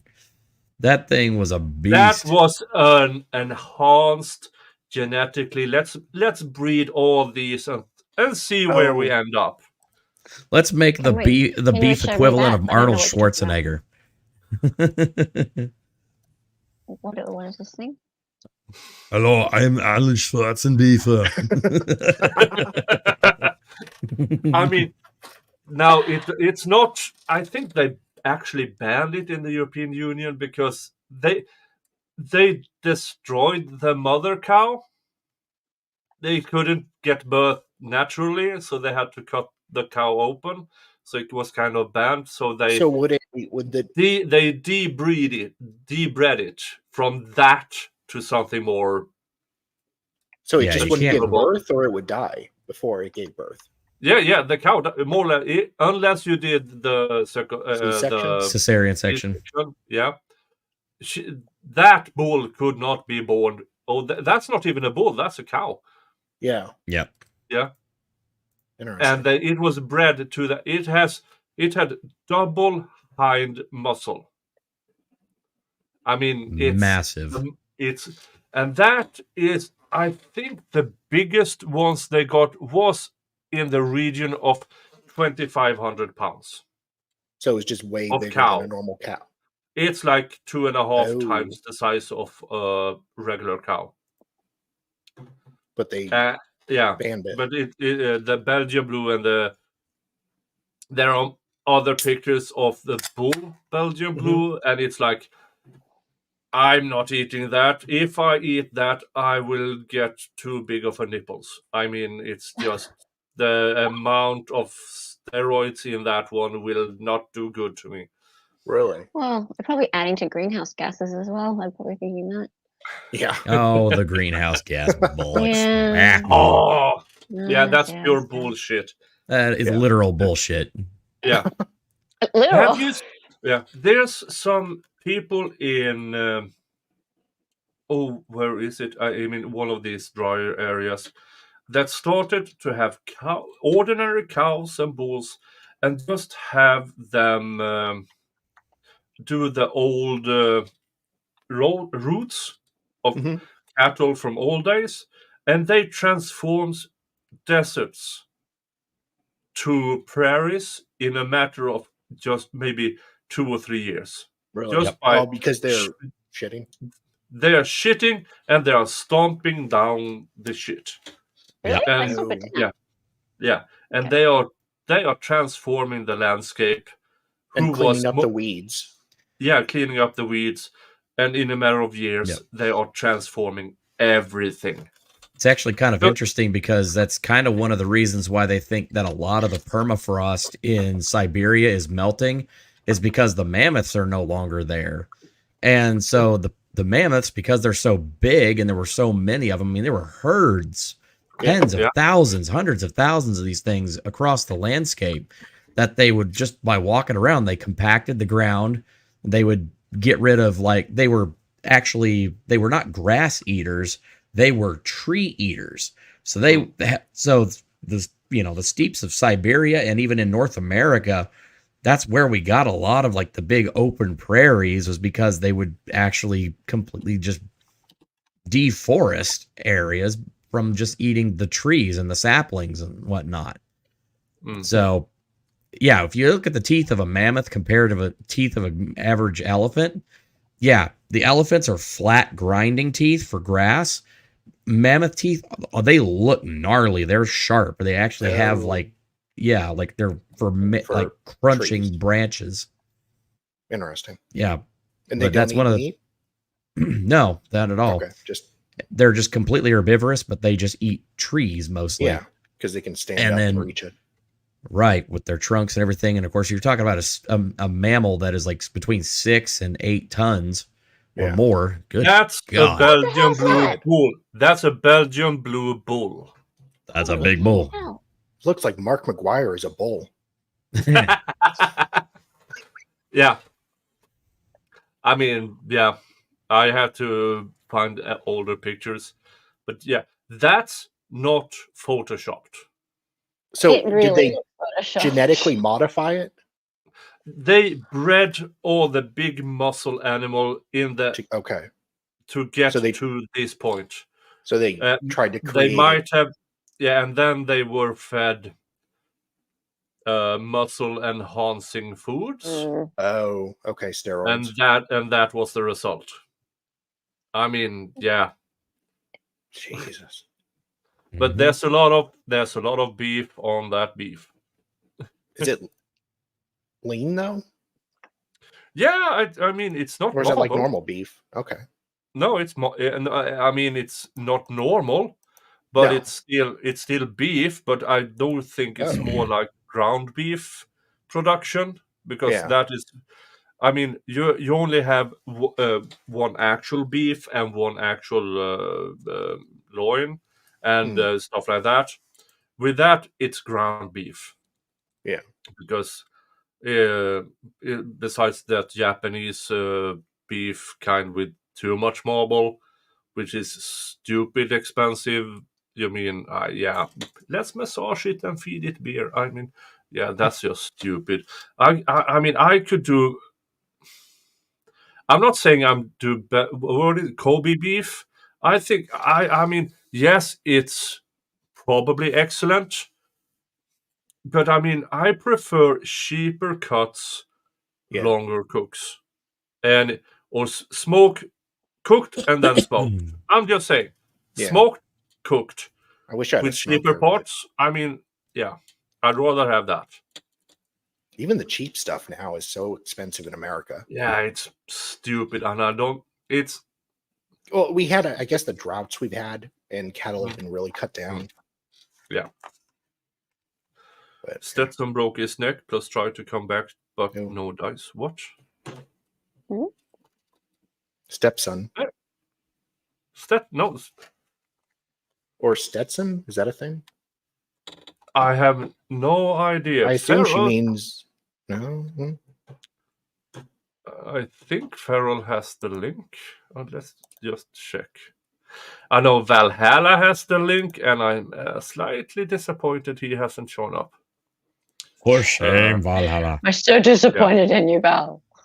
I've seen him everywhere this weekend, but when, hey, let's do Viking stuff. I mean, you tumbleweed. You're feeling unloved. I'm kidding, Valhalla. I know you have stuff to do. I know you have stuff to do. But you should still be here. But you should still be here.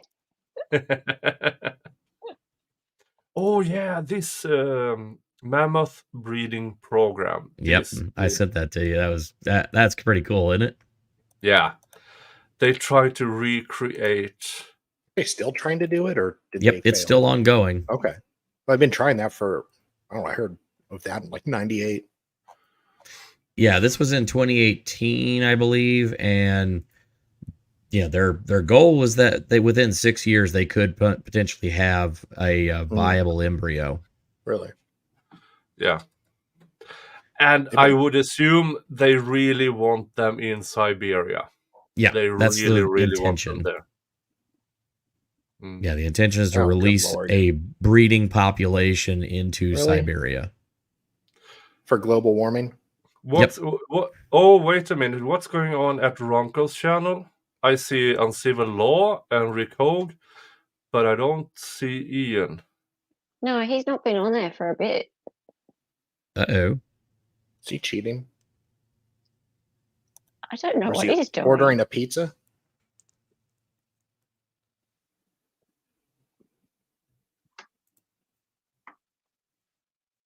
They're playing a game or something too.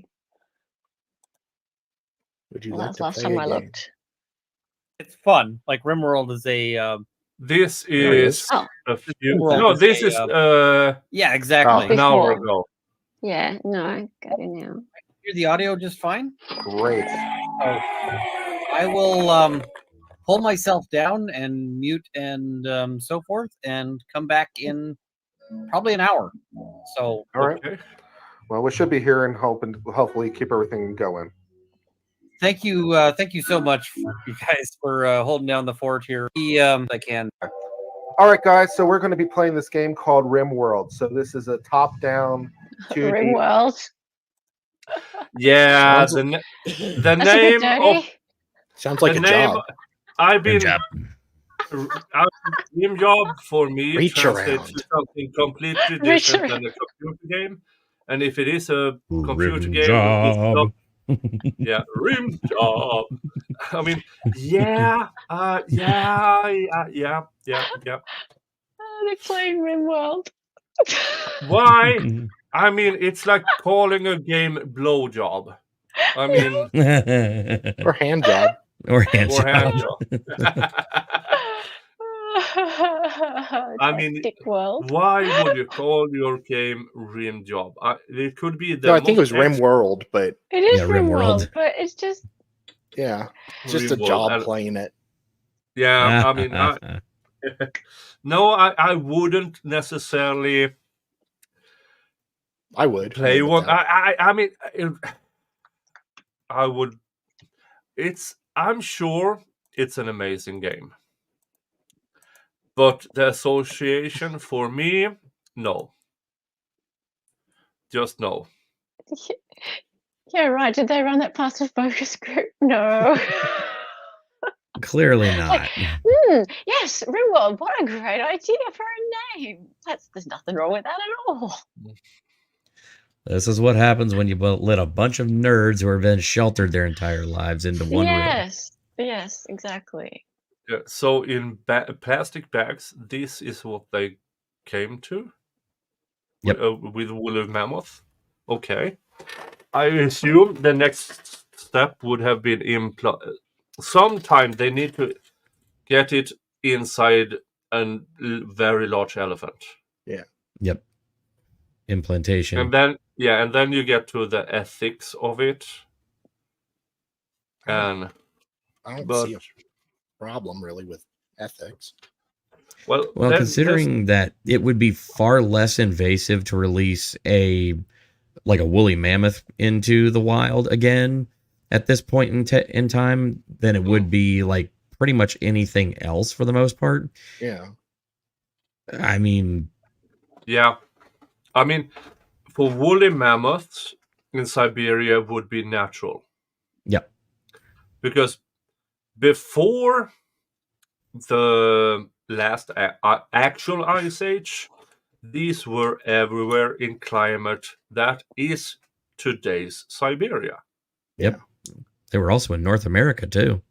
Yeah. Are they aggressive? Nope. Do we not know? really. Okay. Well, we don't know. Okay. According to the basic science, not necessarily, but we have no real idea. Okay. There's no like writings or stick figures from the time.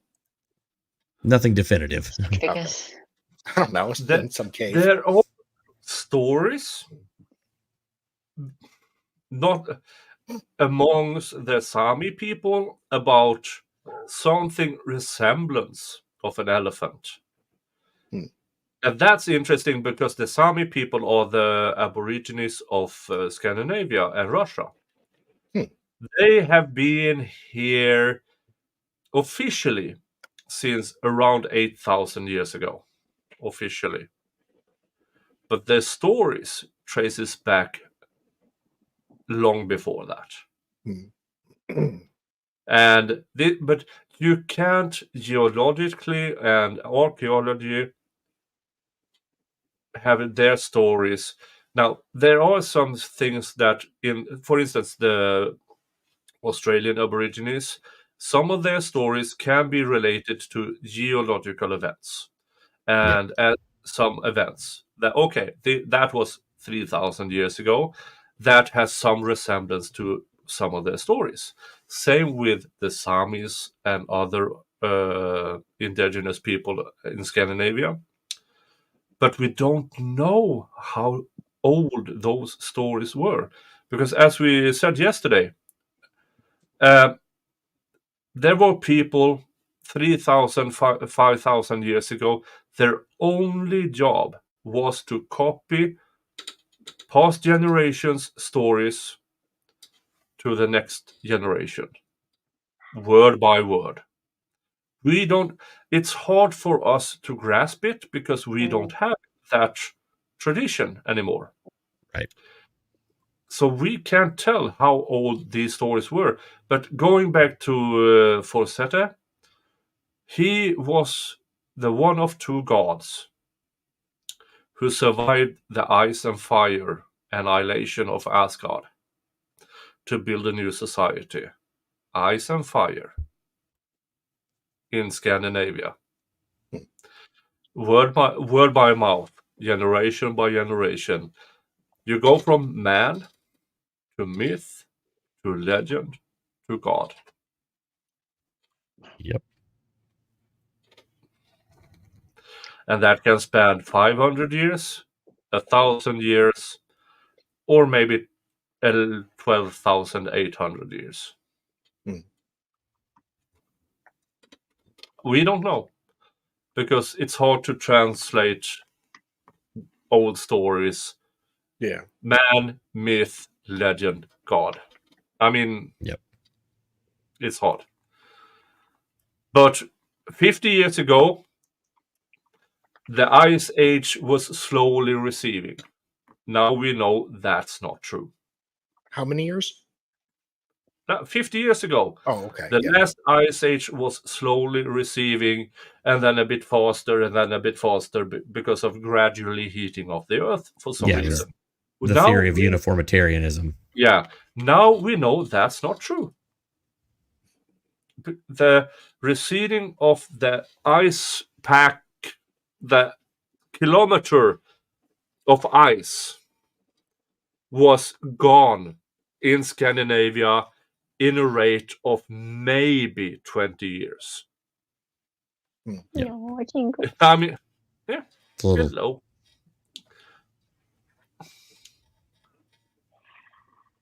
hello. Show your happy face to the audience. Oh, your daubs.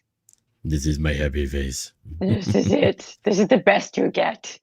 Hello. Hello. I'm going to take this moment to pop out. I have some mum things to do. It is 9:11 a.m. here. Oh. Yes. It's on just Sunday past morning. midnight here. It's just past Quarter midnight. after 7 here. Yeah. In the evening. So yeah, was up at 3:30 a.m. Oh, yeah. And that's all right. It was great fun to do Jensen again.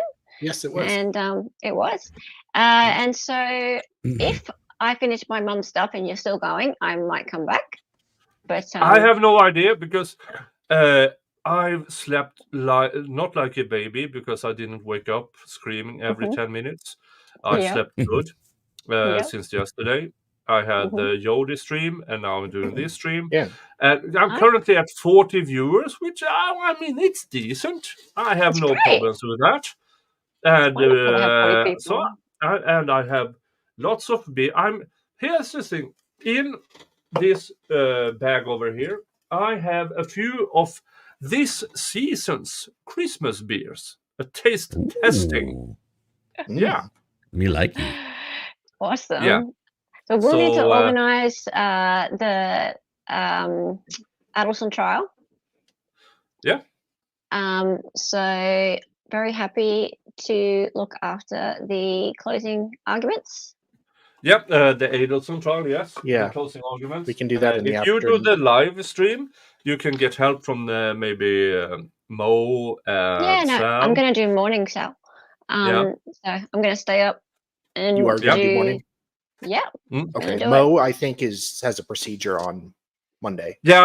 Yeah, I know. That's why there's no one to do it. So maybe we can see if Dave's available. Yeah, sure. Dave's not here. Dave. That's a 1980s reference. Dave's not here. Yeah, man. Everybody born later than 1995 have no idea what this means. I mean, I'm an 86 baby, so I found out about it from a couple of the folks that were, from my folks who were around at that time. Yeah. Oh, I need to find it. No,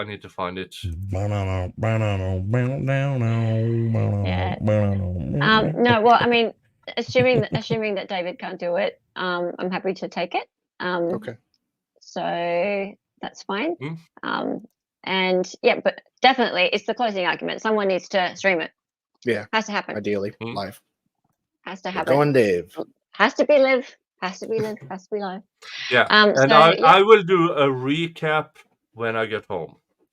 But that might not be until like 10 in the evening my time, which will be 5 afternoon, and by then stream's gone. It's all over. Eastern, yeah. Yeah, exactly. Whoops. Oh, what Dave? Yes. Oh, it's Cheech and Chong. Oh, okay. I know who they are.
Cheech and Chong. Classic. And yeah, just before I go, if you don't mind me just mentioning, I have a new show starting tomorrow night, tomorrow afternoon for your time, US time. So Sunday, 3 p.m. It's called Hearsay for Days. And it's going to be all of the topics that you're all interested in, like Coburger, Delphi, Caitlin Armstrong trial, Murdoch. And for those who know about the Australian case or the ongoing situation with Bruce Lehrman, bless you, that one too. Thank you. And it's going to be everything that's being said in the comment section. So we're basically just going to be talking about what is being said, which is basically, or what Aussie time, that's 6 a.m. Pixie, which I know that doesn't bother you because you are up at all hours. So 6 a.m. Aussie time Monday, or 3 p.m. Sunday US time in the afternoon. Yeah, so actually what I've always wanted to do with my channel, which is talk about what other people are saying. So Hearsay for Days. Yeah. Definitely. So see you all then. Right. Bye. Bye. Good to see you. Good to see you. Yay. Chopper. Get in the chopper. Yay. And talking about tomorrow, the new season of Serial Killer Sunday starts with Eileen Vonis. I will do a summary. Who was she? What happened and stuff. And with me will be Steve Gosney. Nice. For about an hour of maybe 90-minute stream, Steve Gosney will be there because, as you all know, Steve Gosney is Florida-based. At the time of this trial, he knew the prosecutor. Oh, fascinating. Yeah, so that will be amazing. And I guess I just had an ad up because I went to 40 to 30 viewers quite fast. Yeah, but was it you left? No, that was before she left. Oh. So everybody, go to my Twitter, repost, do all the link stuff and everything, tell your friends, social media. Okay, there was no ad. Okay, so suddenly a third of my audience just disappeared. And I don't know why. I hope it doesn't have anything to do with my... I mean, Jesus, I still don't know why Rumble went down. Yeah, but I will keep going. Share my stuff on social media and everything, because now, 5 beers in, I need to visit the boys' room. So how about you two go just grift yourselves? Okie dokie. You want to go or me? Oh, you can go first. All right. Hey, y'all, I'm Kaiser, and over on my channel, Kaiser Pineapple, you can follow me on the Twitters down there. But then also on my YouTube channel, I cover movie and entertainment news, try and get into what's going on in Hollywood, because as we all know, politics is downstream from culture. And if you know where the culture's at, maybe you might be able to see where the politics are headed. So that's kind of my spin on things. Also, I like to get into a lot of the numbers and the behind the scenes on what is happening in Tinseltown. So if you like that kind of stuff, come on over to my channel, subscribe, and definitely go ahead and check out my live streams on Wednesdays and Thursdays, 9 p.m. Eastern. Wednesdays, we do things differently with Edge of Reality, doing a little bit of the unexplained. And then on Thursday, we usually do Real Talk Live, doing more of a long-form discussion about something movie or entertainment related. Off to you, Sal. Yeah, I do. I cover trials, plenty of events in court. Mostly doing right now the Mark Jensen trial. Very bizarre guy. Unalived his wife, but my interest in the case is because he's such a weirdo, and he collected photos of paintings, 2,200 of them on his computer, and 800 were categorized by size. And he had a ruler's folder he was really committed to it. Apparently. Jeez. Yeah. So I got his manuscript he wrote after his first appeal went through, and he was waiting to go on trial again. And he wrote like a 500-page manuscript. So I read that and show parts of the trial. Wow. Yeah. Yeah, good times. And if you haven't subscribed to me, please do. Dolly Talk. I'm 151 away from being monetized. Ooh, you're close. Yeah, getting there.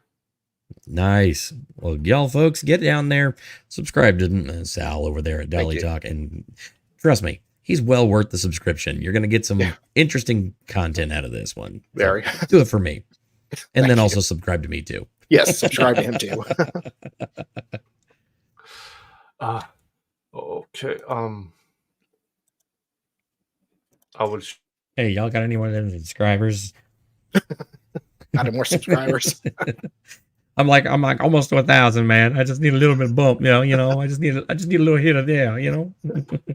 Yeah, I changed between router and mobile internet because it was fucking up major time here. I saw. So now I am on mobile internet instead.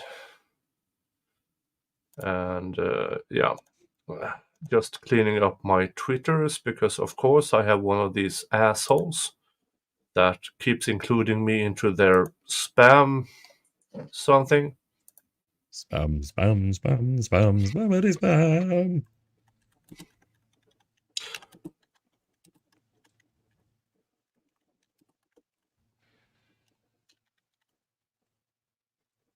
I got to go for a little bit, but I'll try and come back. Yeah, no worries. Yeah. Hope to see you soon. Thank you. Thank you for being here. Yeah. Bye. Thanks for the invite. Yep. And now here we are. Alone. Yeah. Now I'll just have Slatopramen. It's a dark ale. It's not the let's start with winter. I just need to get rid of a bunch of empty stuff. Oh, this. Need to start going over to the liquor store and stocking up on some winter ales on my end too. Yeah, this is local Sibart's house brewery celebration lager. Ooh. And these are the kind of people. We don't pay much for the stuff. For the visions of it. Let's just have a good beer. There you go. So celebration lager. Yeah, I need to actually. Oh wow! I need to pick up some ingredients and just brew a batch. I haven't brewed a batch of beer since pre-COVID. I need to get back to it. This is very IPA-like for a lager. It's sweeter than expected, but still nice. And this is 6% beer. Oh, that's good. Yeah, that's a decent beer. Yeah, very, very flavorful. Very flavorful. Celebration lager. Yeah. This was nice. What are you thinking? More of a pale ale? Yeah, more of a pale ale than an actual ale. Let's see if it says anything. Oh, it says Celebration Lager is a dark lager brewed for the holidays. So it's a dark lager. Pale lager. Dark pale lager. Okay. Yeah. Yeah. DPIA, whatever. DPL. DPL. Yeah, that was surprisingly nice. Because lager for me is like flavored water. Yep. I mean, it's like being... before I went to Texas, I didn't understand light lager. After Texas, in April and May, now I understand light lager. Because, you need to hydrate. And in that humid heat... Yep. If the beer is too dark and too flavorful, it will be too much. Right. But a light lager, all of a sudden, you get flavors. So before that, I didn't understand why do people keep drinking Budweiser. Yep. After a couple of weeks, in humid Texas. Okay, now I get it. And yeah, so I went there. It was 1996. So Jesus Christ, I'm old. 1996. My favorite summertime beer is Centerpoint Brewing Company's El Gato. It's a Mexican style lager. So it's okay. So it's a very light lager. I think about 4.8%. I think. Mm-hmm. And yeah, very very flavorful. Of course, I actually worked for Centerpoint for a couple weeks at one point, and I actually their head bartender. I don't know if she still works there or not, but she actually was the president of our brew club for a long time. So, yeah, I've got some ties to that local scene, that brewery. It's a great place, and they have good stuff. They have a blood orange IPA that's really good, and then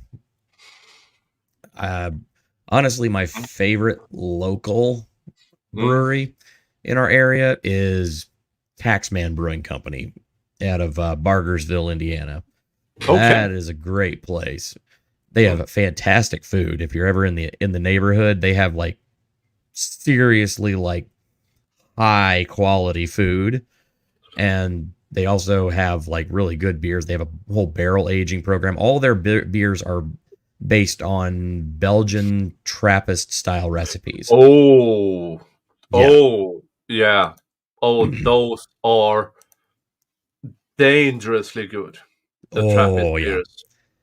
Because their quadruple is my favorite. You get those with an actual cork that has been stored for a couple of years.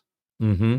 And you look at the label and it says 12.3%, and you know that's the baseline because you really don't know.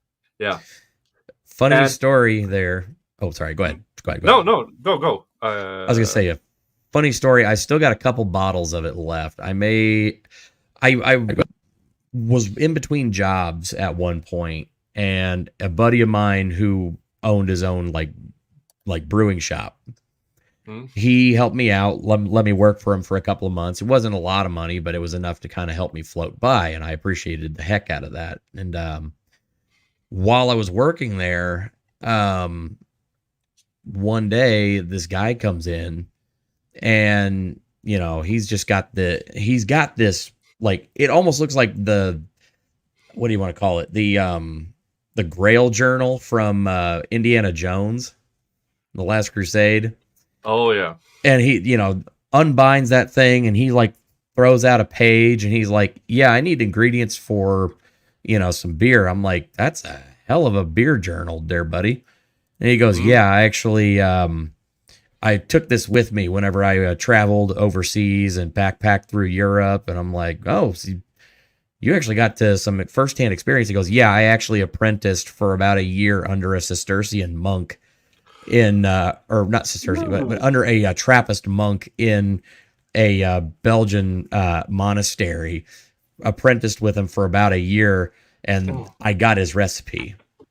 And I'm like, "Okay, you want me to go ahead and go get grains for that there?" He goes, "Yeah, sure." I'm like, "Let me borrow your book real quick, and I'll be right back with it." I took that thing to the back room. I snapped a picture really damn quick. Yeah. And then, sure enough, about a week later, I bought the grains, and I brewed that in 2017. I still have 2 bottles of it left. I overcarbonated it a little bit. By a little bit, I mean most of it comes out as foam, but despite the overcarbonation, dear God in heaven, this is amazing beer. Yeah. Belgium monastery beer. You get, I mean, they sell to the world, but the ones they keep, Jesus, I mean, it's blessed. I can only say that beer is blessed because there's something else with it. that it's like, for instance, the old Champagne district, not the new one that is larger. Yep. The old Champagne district have, once they're done with all the champagne, the rest of it they do booze with. And Champagne district, 55% grape booze. Nice. It's a flavor it tastes like the best champagne you ever had. Mm-hmm. But it's booze. I mean, you can't really describe it anything other than, yeah. And you rarely get a hold of that, but a mate of mine through the cigar club, he imports champagne and has done that for the past 40 years. Okay. So for the past 10 years, they are starting to trust him with that. Ah. Yeah. So once in a while, after he does his inventory runs and everything for his export-import company of champagne, he gets a bottle of that. And I got a taste of a small bit of that, and it's...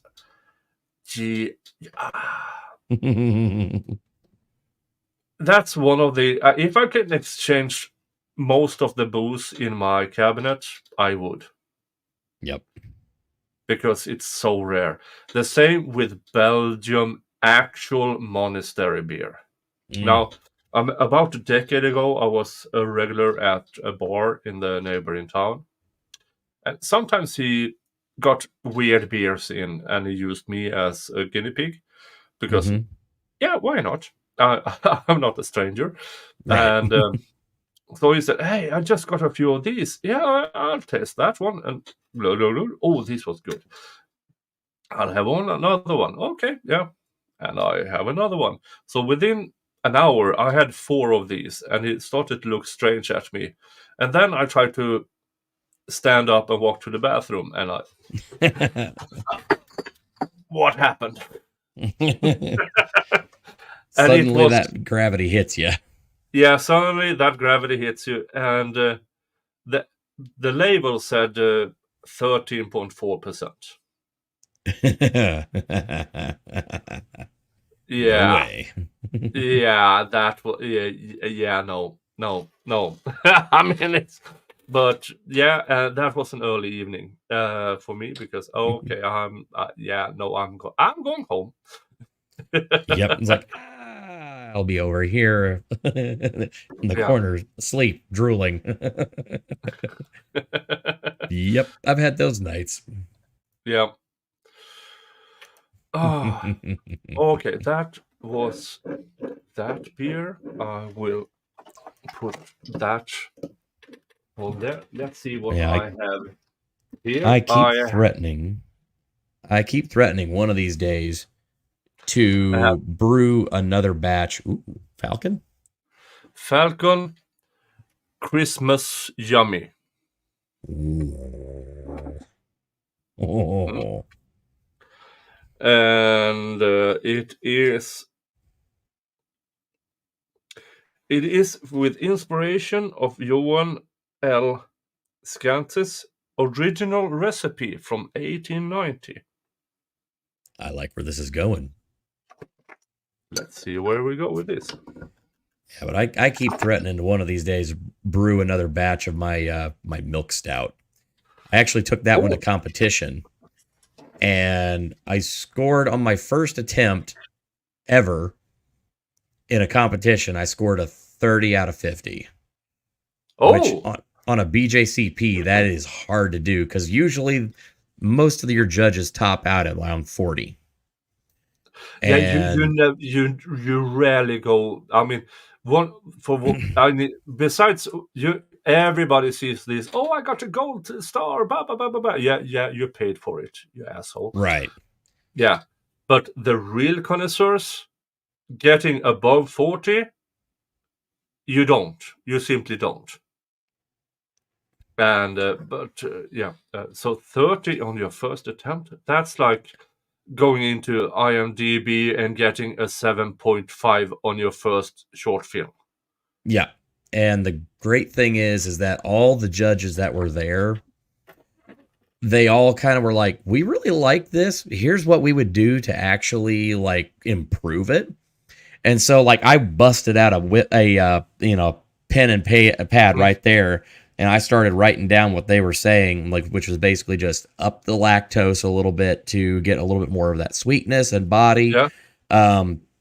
Dial down on the black malt just a little bit because I had just a nudge too much in there.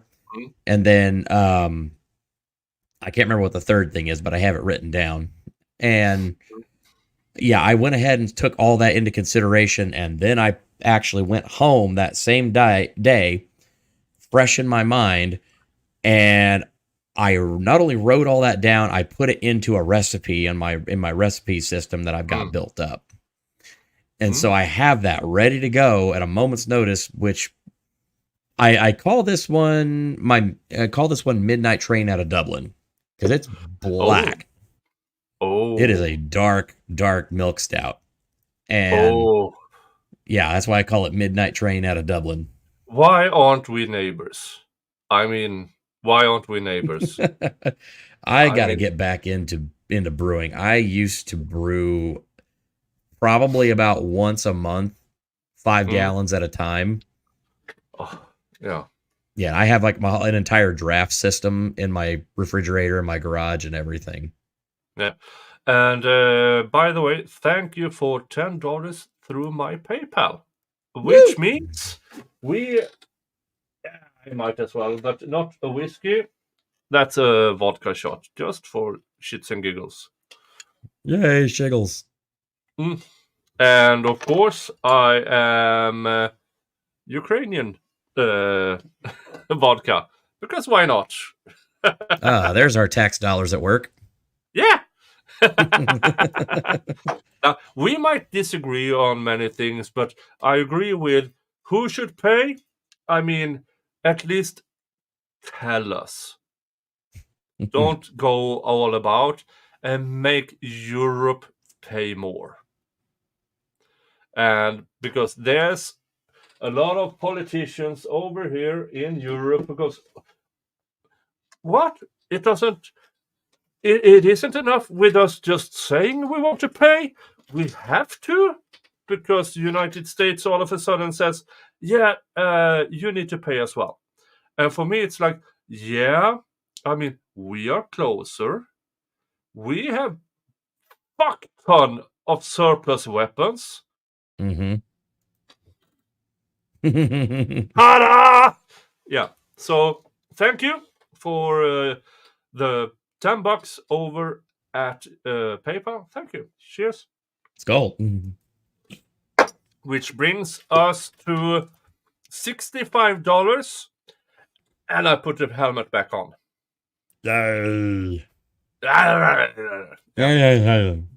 Jeff is much better at this than me, and he has the invite. And currently it is 7 a.m. Sunday where he is, but he usually takes the weekend off, so I wouldn't count on it. But Aussie Overlord has Oh yeah, Hayden'd be awesome to get in here. Oh, Aussie would be amazing, and yeah, Falcon Christmas Yummy. Let's see what this brings.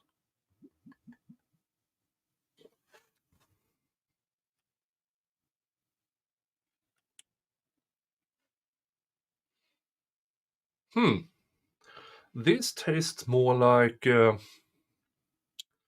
svagdricka. What in the United States you have that beer kind of a drink to kids? What's it called? I don't remember. It's very bready. Hefeweizen or like some kind of a wheat beer. Root beer. Root beer taste. This was strange. Got a little sarsaparilla in there, huh? Yeah, I mean, it's not bad, but it was unexpected. Mm-hmm. Yeah, it has a root beer kind of taste, and this is 5.2%. I'm not sure I like it. It's very... if I had a smorgasbord with a lot of pickled fish on it, yes. But by itself, no. But with pickles and pickled fish, yes. That's very strange. This is if I drink the rest of the beers and still want a beer, I will finish that off, but not by itself. Yeah. What else do I have here? I have Gotland Christmas 6.0%, and it has one of these little tomte. Now this brewery I'm amazed this isn't world renowned, because it has brewed some amazing beers over the years. And let's see what this brings us. Oh, this, by the way, is the same brewery who does... Hold on. These ones, the People's Bulldog IPA. Okay. Yeah. So it's the same brewery. They do everything through 2.8% up to about 9% beer. So they do have a big range, but they're extremely local, because I've never seen these outside of Sweden. Hannah Elke says, "Hi, Alan Widner." Yeah. Heyo. Heyo. Root beer, is that the same as ginger beer? No. Is it? I don't know. Have I had Golden Dracht 9000? From Weifekron? I don't think Jess. so. I'm going to send Weifekron a link. Oh, absolutely, yeah.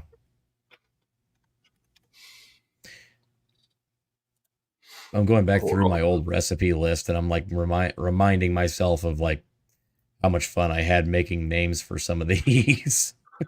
Wait a minute.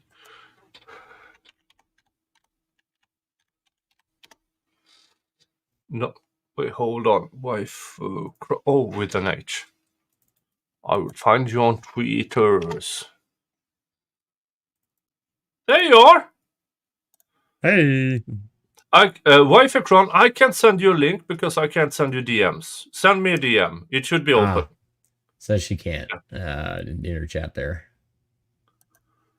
Bummer. Aww. Kiddo's awake in a few more hours and she's wild. Aww. Oh, bummer. Well, hey, got to take care of the kid. I get it. Yeah. I don't have those, but I assume you have to feed them and entertain them and stuff like that. Yeah. Yeah, my wife and I trade off, and tonight was her night, and of course my sister-in-law came over too, so fun times. That it was one of those. Amazing. Well, that just means I don't have to do anything because they're just hanging out with the kid. Yeah. I'm like, all right, cool. Yeah. A coworker of mine had an amazing system with his wife. That, because, man, wife, sometimes nag happens. But he saved all his vacation days, worked overtime, and the overtime he transformed into 3 days. So he sent his wife and mother-in-law and sister on their joint vacation 1 week before he joined. So they got 1 week together to wine out everything. Then he joined. Huh.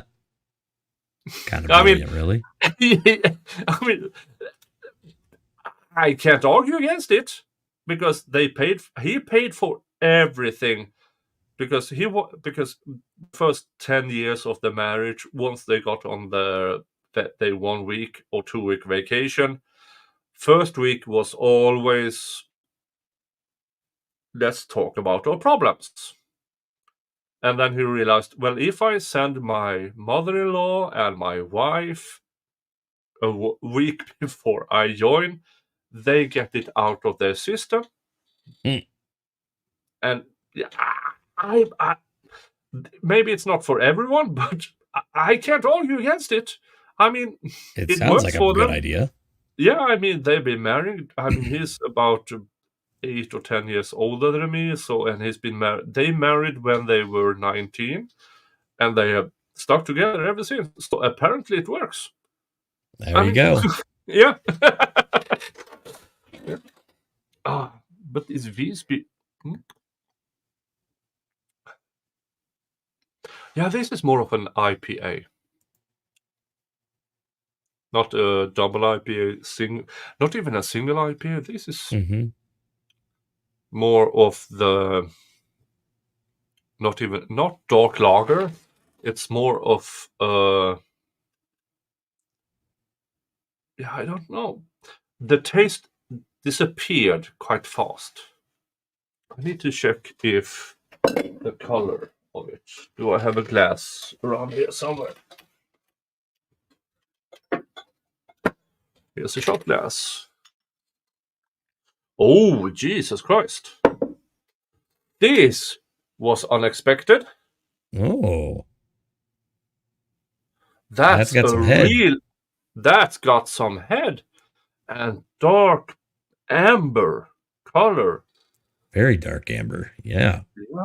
This was but the taste went in and went out, as the girl said.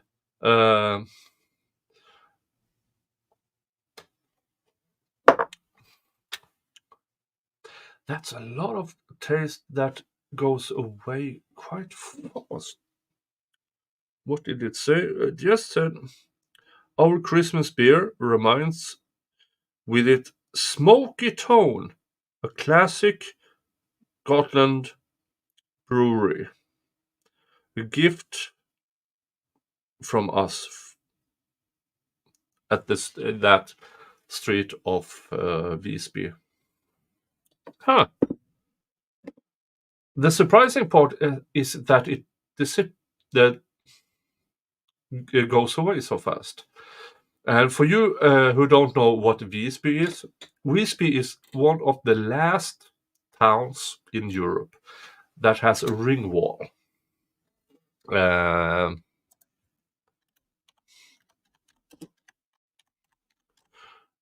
Let's show it to people. Show us the goods.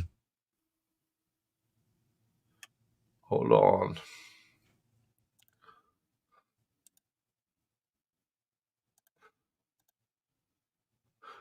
Dun, dun, dun. Let's show it.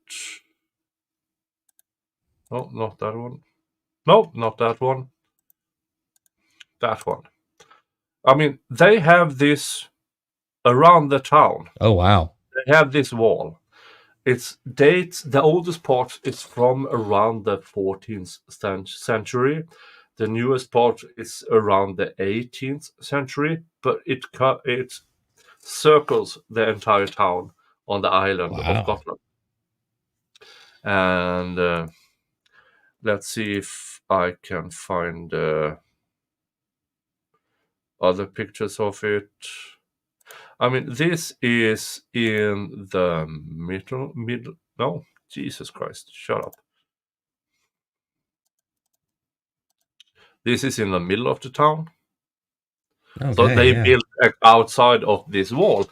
This is a defensive wall. All the wars between the Danes and the Swedes about this island and the Russians, because this island is in the middle of the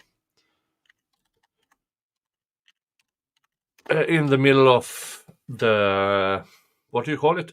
Jesus Christ. The Baltic Sea.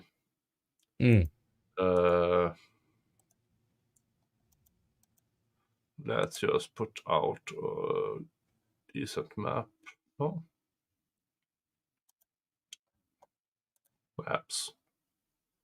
Maps, come on. Yeah, so you have the Baltic Sea. Yep. And this is Scotland. So it is between all the old Russia, Sweden, Poland. So it is very, very... And here you have Visby. Let's see if we can satellite it. Yeah, so all around this town, you have this ring wall. Huh. Let's see if I can drive around it.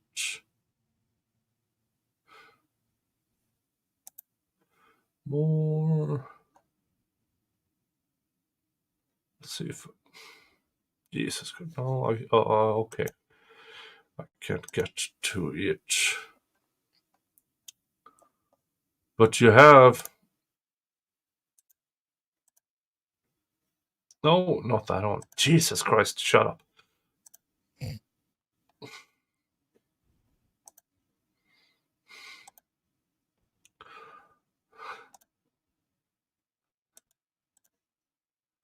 This is the north end of it. Oh, so wow. it's still Look there. at that. Yeah. Yeah. So everything is still there. That is gorgeous. And this is the oldest and best preserved ring wall around the town in the north of Europe. Yeah, I mean, and every year they have a medieval gathering of cosplayers and LARPs and everything. They have tournaments between nights. I mean, foods and everything. It's amazing to go to.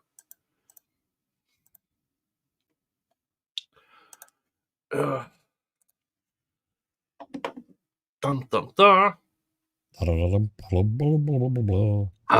Okay, what else do I have here? I have the Mellerud Prime Christmas Beer, 5%. Ecological, because why not, apparently. You are holding a reborn Mellerud from 1904. Brewed on corn malt and classic whatevers. Yeah, okay. Let's see what we can get out of this one. And by the way, you who are here, share the stream, motherfrickers. Yeah. And yeah.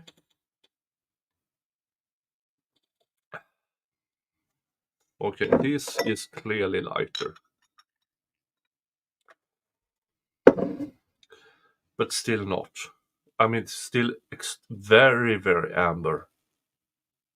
Yeah, definitely. I mean, but not much taste to it. But that might be because I've had a few beers. Yeah.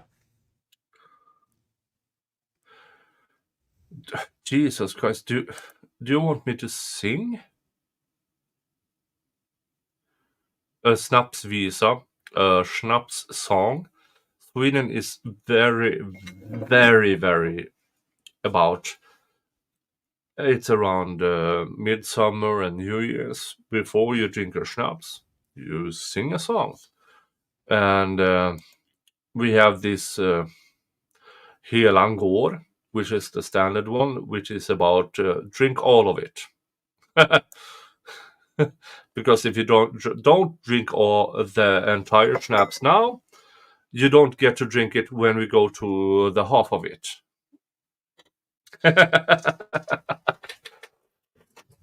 And yeah, sure, why not?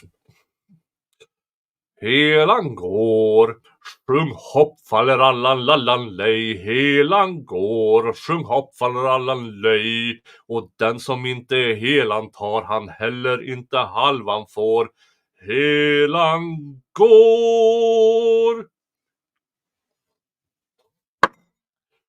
Sjung hopp faller allan lej. Dun, dun, dun. Whatever happened to tavern songs, man? Yeah. We should sing more. I mean, more of our lives should be lived out in song. I mean, Yep. Yeah. we make two. I mean, today's sounds of the world is background sound. 50 years ago, 100 years ago, people actually sang stuff while Sea they shanties. were sea shanties, Yeah, while they bar were songs. washing clothes, while they were cooking, while they were whatever. But well, yeah. Thank you so much. Thank you.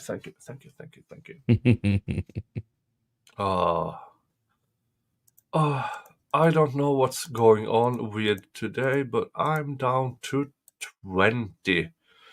This is not usual. I'm starting to wonder, because normally in one of my Saturday, when I do my not grift stream, but my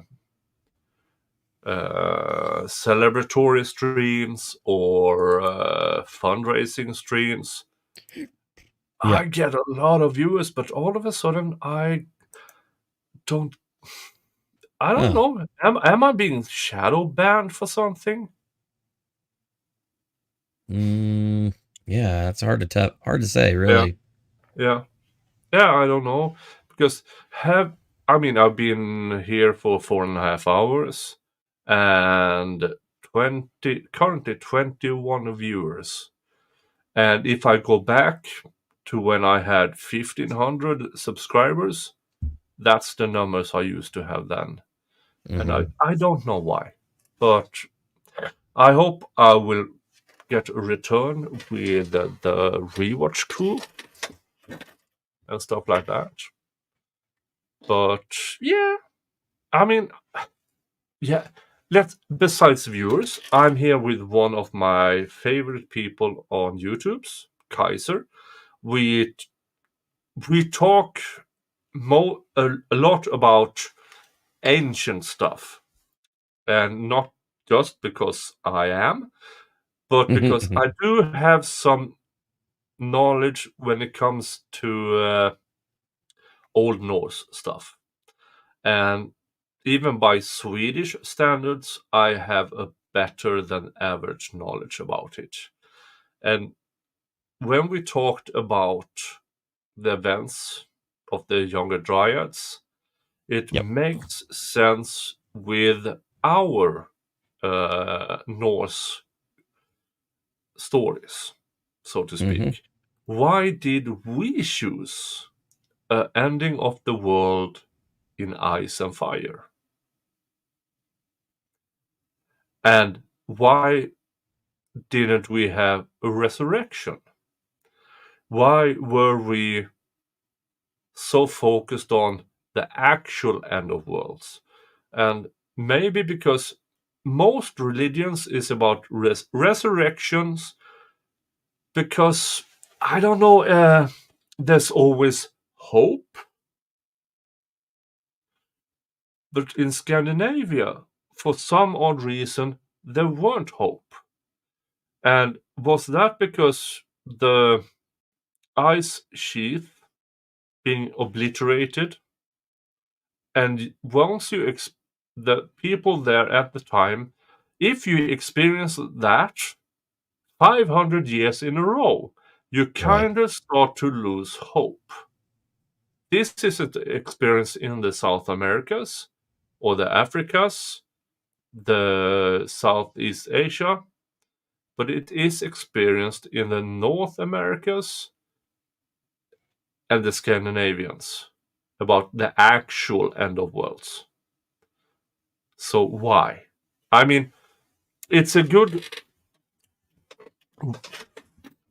what we have talked about earlier, the passing of stories down the line. Why? Why were our not about the resurrection? Why were the Israelis? Why were theirs about the coming of the new God? Why weren't ours?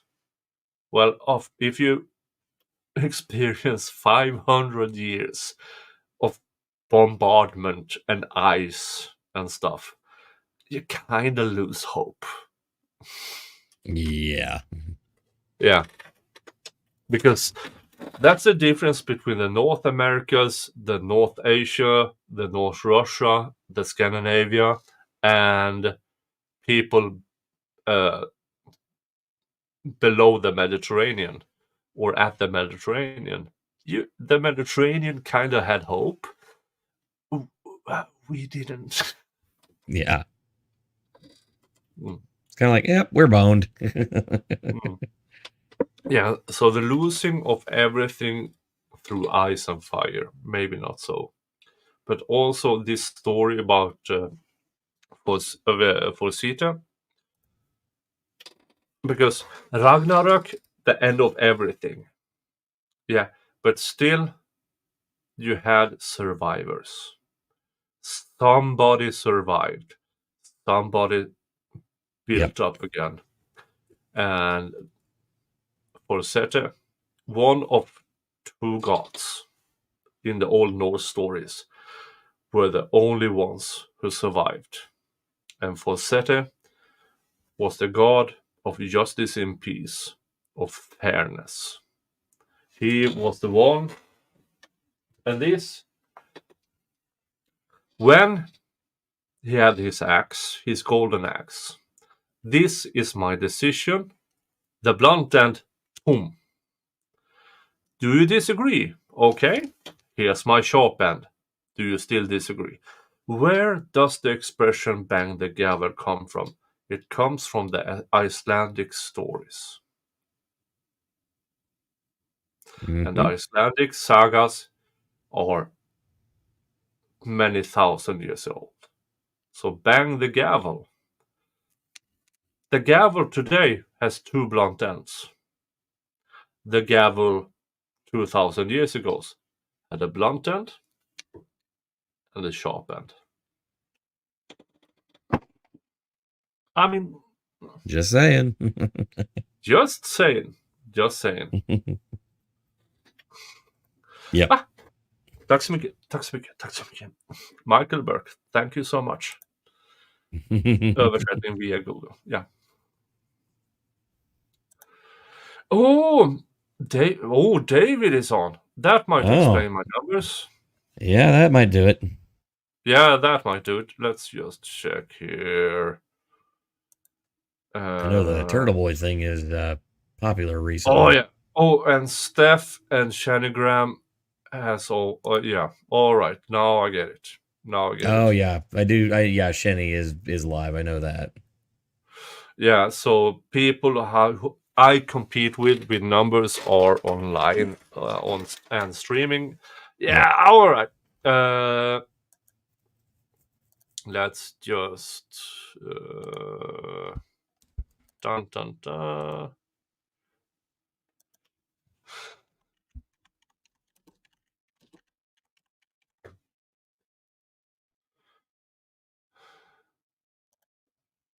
Dun dun dun. All right, I will redirect the few of you who are still here to Dave. Thank you, Kaiser. Oh, absolutely, man. For being here, and I hope to have you around more. And go to Dave and say he's an asshole for streaming at the same time as me. And I would redirect you to him so you can say it to him in person. No, but, yeah, I mean, Turtle Boy has a huge following, and doing that makes more people watch it. that's just the way it is. Hopefully, when I start doing the Young Thug from November 27th, I get my audience back. But thank you all. Thank you for being here. I will show you a bit of fun thing, because in the Anderson trial, there were mentions of jet skis, something with the abbreviation of MLS, which is Dave, and blackmailers, because what blackmailers would ever have an Abe Lincoln bean and a phony top hat? And I kind of did something with that.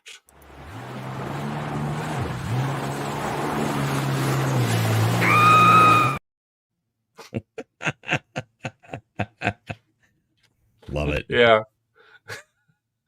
Everybody say hi to Dave and tell him to invite me, because he haven't. And I'll see you all tomorrow on the brand new series of Serial Killer Sundays, Rumble only. All right. Wave to the audience. Bye.